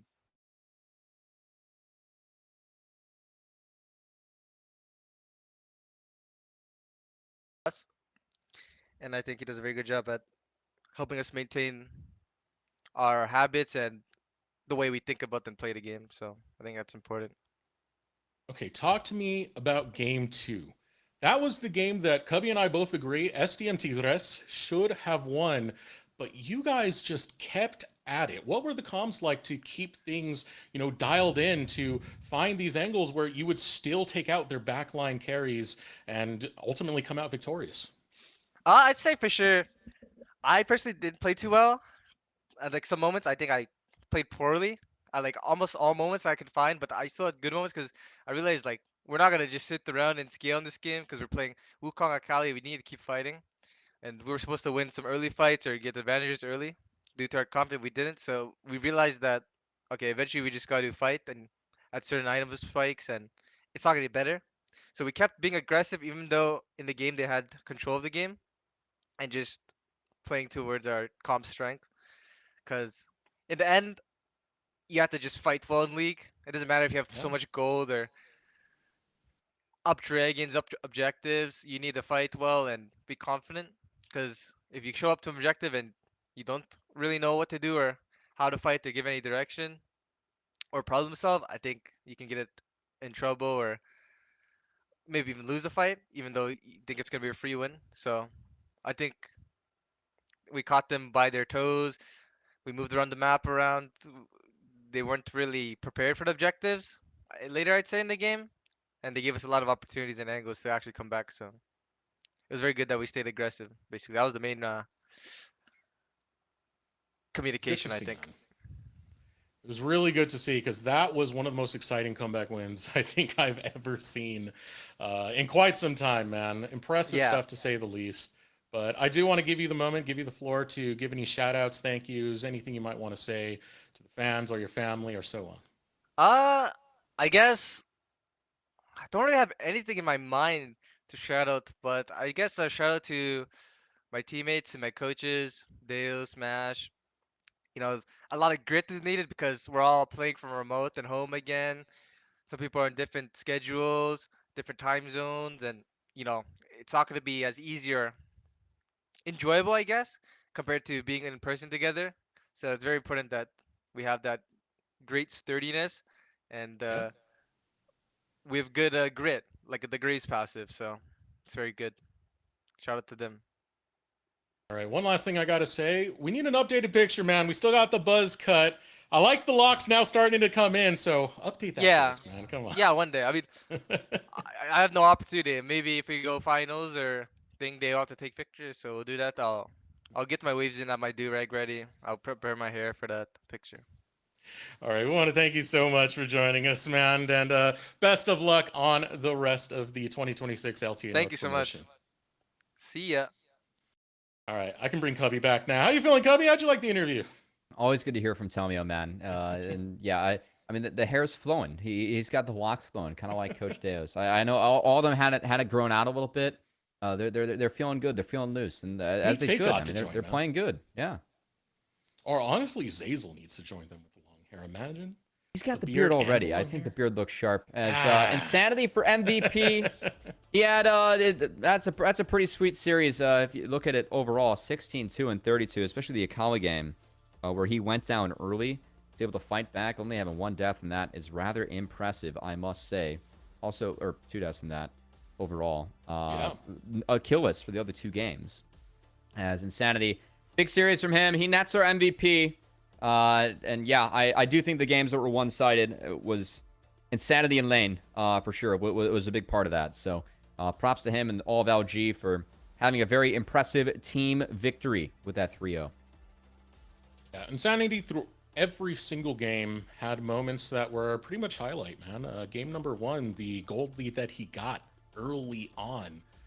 against Sky was about 800 in the first 10 minutes. Get into game number 2, and even though he was the target of a lot of these ganks coming out from Ataz, he still would find backline targets, would do stuff like clutch the hourglass to negate the depth charge while still assassinating someone in the backline. It was all incredible stuff to see, and I don't got to say much about game 3 Stomp Insanity. Well deserved, absolutely fantastic player to say the least, and you know, this whole squad has performed so well. They've earned themselves the upper bracket finals as they'll advance forward in the 2026 LTA North promotion. Yeah, and of course, you can see that lower bracket has the Tigres. Pretty simple bracket from here on out, guys. The winner of tomorrow faces LG, winners faces winners, and losers face losers. So we'll see who can at least survive. I think the Estral versus the Tigres is probably the projected matchup that we have tomorrow. After Estral didn't exactly convince us going up against Conviction, who had a sub. Disguise projected to be a much stronger team, but of course that team, they got a lot of pedigree on that team. We'll see if they can step up and make things a little bit more interesting than what we think. As I am excited to see. I mean, it's our first look at Disguise playing for their spot back, and the last time we saw them, they did take Cloud9 to 5. Which is rather impressive in its own right. So I am really curious to see if we get that Disguise on the Rift tomorrow, or the one that was kind of struggling in the LTA and did look like a team that was projected to be relegated for pretty much the entirety of this year until they started playing very well in the back half with the additions of Darkwings, Rahel, and Ido, which definitely helped them for summer. And it puts an exciting prospect on the table. If Disguised do take that, we'll get a very early look at Luminosity versus Disguised, which could be a lot of fun, but you never know. We've seen some wild things happen so far in the tournament, and maybe Astral can try and make a name for themselves against one of the top dogs. It's going to be a pretty tough one to ask for. But as we close out for the day, we want to give thanks to the players, the staff, our production crew, and of course you guys for tuning into our Ugly Mugs. I have been Eric Desorix Patron. This is Matthew Cubby Samuelson. Be sure to tune in tomorrow for our next matchup, Astral versus Disguised. We'll see you then. Boot camp. The Shopify Rebellion headquarters. Zazel finds 2 right on top of it. Johnny looking to fight his way out. There's more members of SDM there. Fagot getting critically low. Mataz looking for an angle to get a reset. Cease and desist will put him behind bars as Tactical follows with the killer instinct, and the cleanup crew is here. Nowhere to go but to the gray screen as Virus is the last one standing, but he can't stand any longer. It's an ace for Luminosity. Not much else to talk about besides that. That's Rex. That was a big one for me too. Insanity had basically the entire lead for quite some time. Yeah. Now here comes Luminosity Gaming. They're bringing in the Super Minion Waves, Baroned up. So goodbye SDM in this game number 1. They're trying to clear waves, but there's more and more pressure, and eventually it's gonna break you. Itchy Wind jumps forward. Between Worlds gonna be popped out, but the heads are getting popped of SDM as they'll run them down. A double kill for Insanity, the complete ace for Luminosity, and game number 1 starts with a bang. LG take up to try and steal this away, contested against Tomio. Shockwave goes out, grabs 1. Now looking for it. It's going to be secured by Tomio.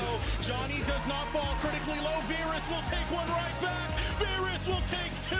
And now he's looking to hunt down the members of Luminosity. Finally collapses after he does the job. Luminosity have 3 fall. Now Insanity looking to rejoin the fight. Wants a piece of Sky. Needs to hop forward. Are Johnny and Vitor's playing for the mid wave when they mark Shogat that far away. That is a massive mistake to make by SDM on the setup.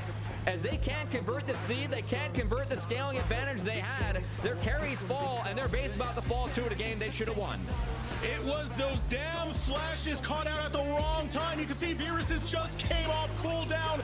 There's no carries to stop this onslaught. Luminosity Gaming, they were behind, backs against the wall, but no death rattle. They come back in game number 2. That is shocking. Got 50 seconds before Otacon comes up, and I got a sneaking feeling SDM will not have much of a fight they can do as they focus on to Fakeout, who's dodging everything. He's juking, he's jiving, and he's going on a rampage. He doesn't give a damn. Bring a whole army. He gets a double kill off of the engage of Tigres. Gotta be really happy with that as a coach. As this, you know, we might have action, but okay, yeah, he's turning this into a win. Yeah, that's an easy jump right there. They're all corralled together. They're all destroyed, slaughtered by Luminosity Gaming. In the blink of an eye, they march to the base. They look to take the end. They were built for domination. They conquered both splits of the NACL, and they're looking to barge their way in to the LCS. And Zazel must be doing his best Napoleon impression, as that cavalry had an insane angle and could not be stopped as he found them all. And Zazel and LG going to take this one home before Baron even spawns. No Baron on the map, but look at 11.6K. Look at your Nexus. Tigers looking like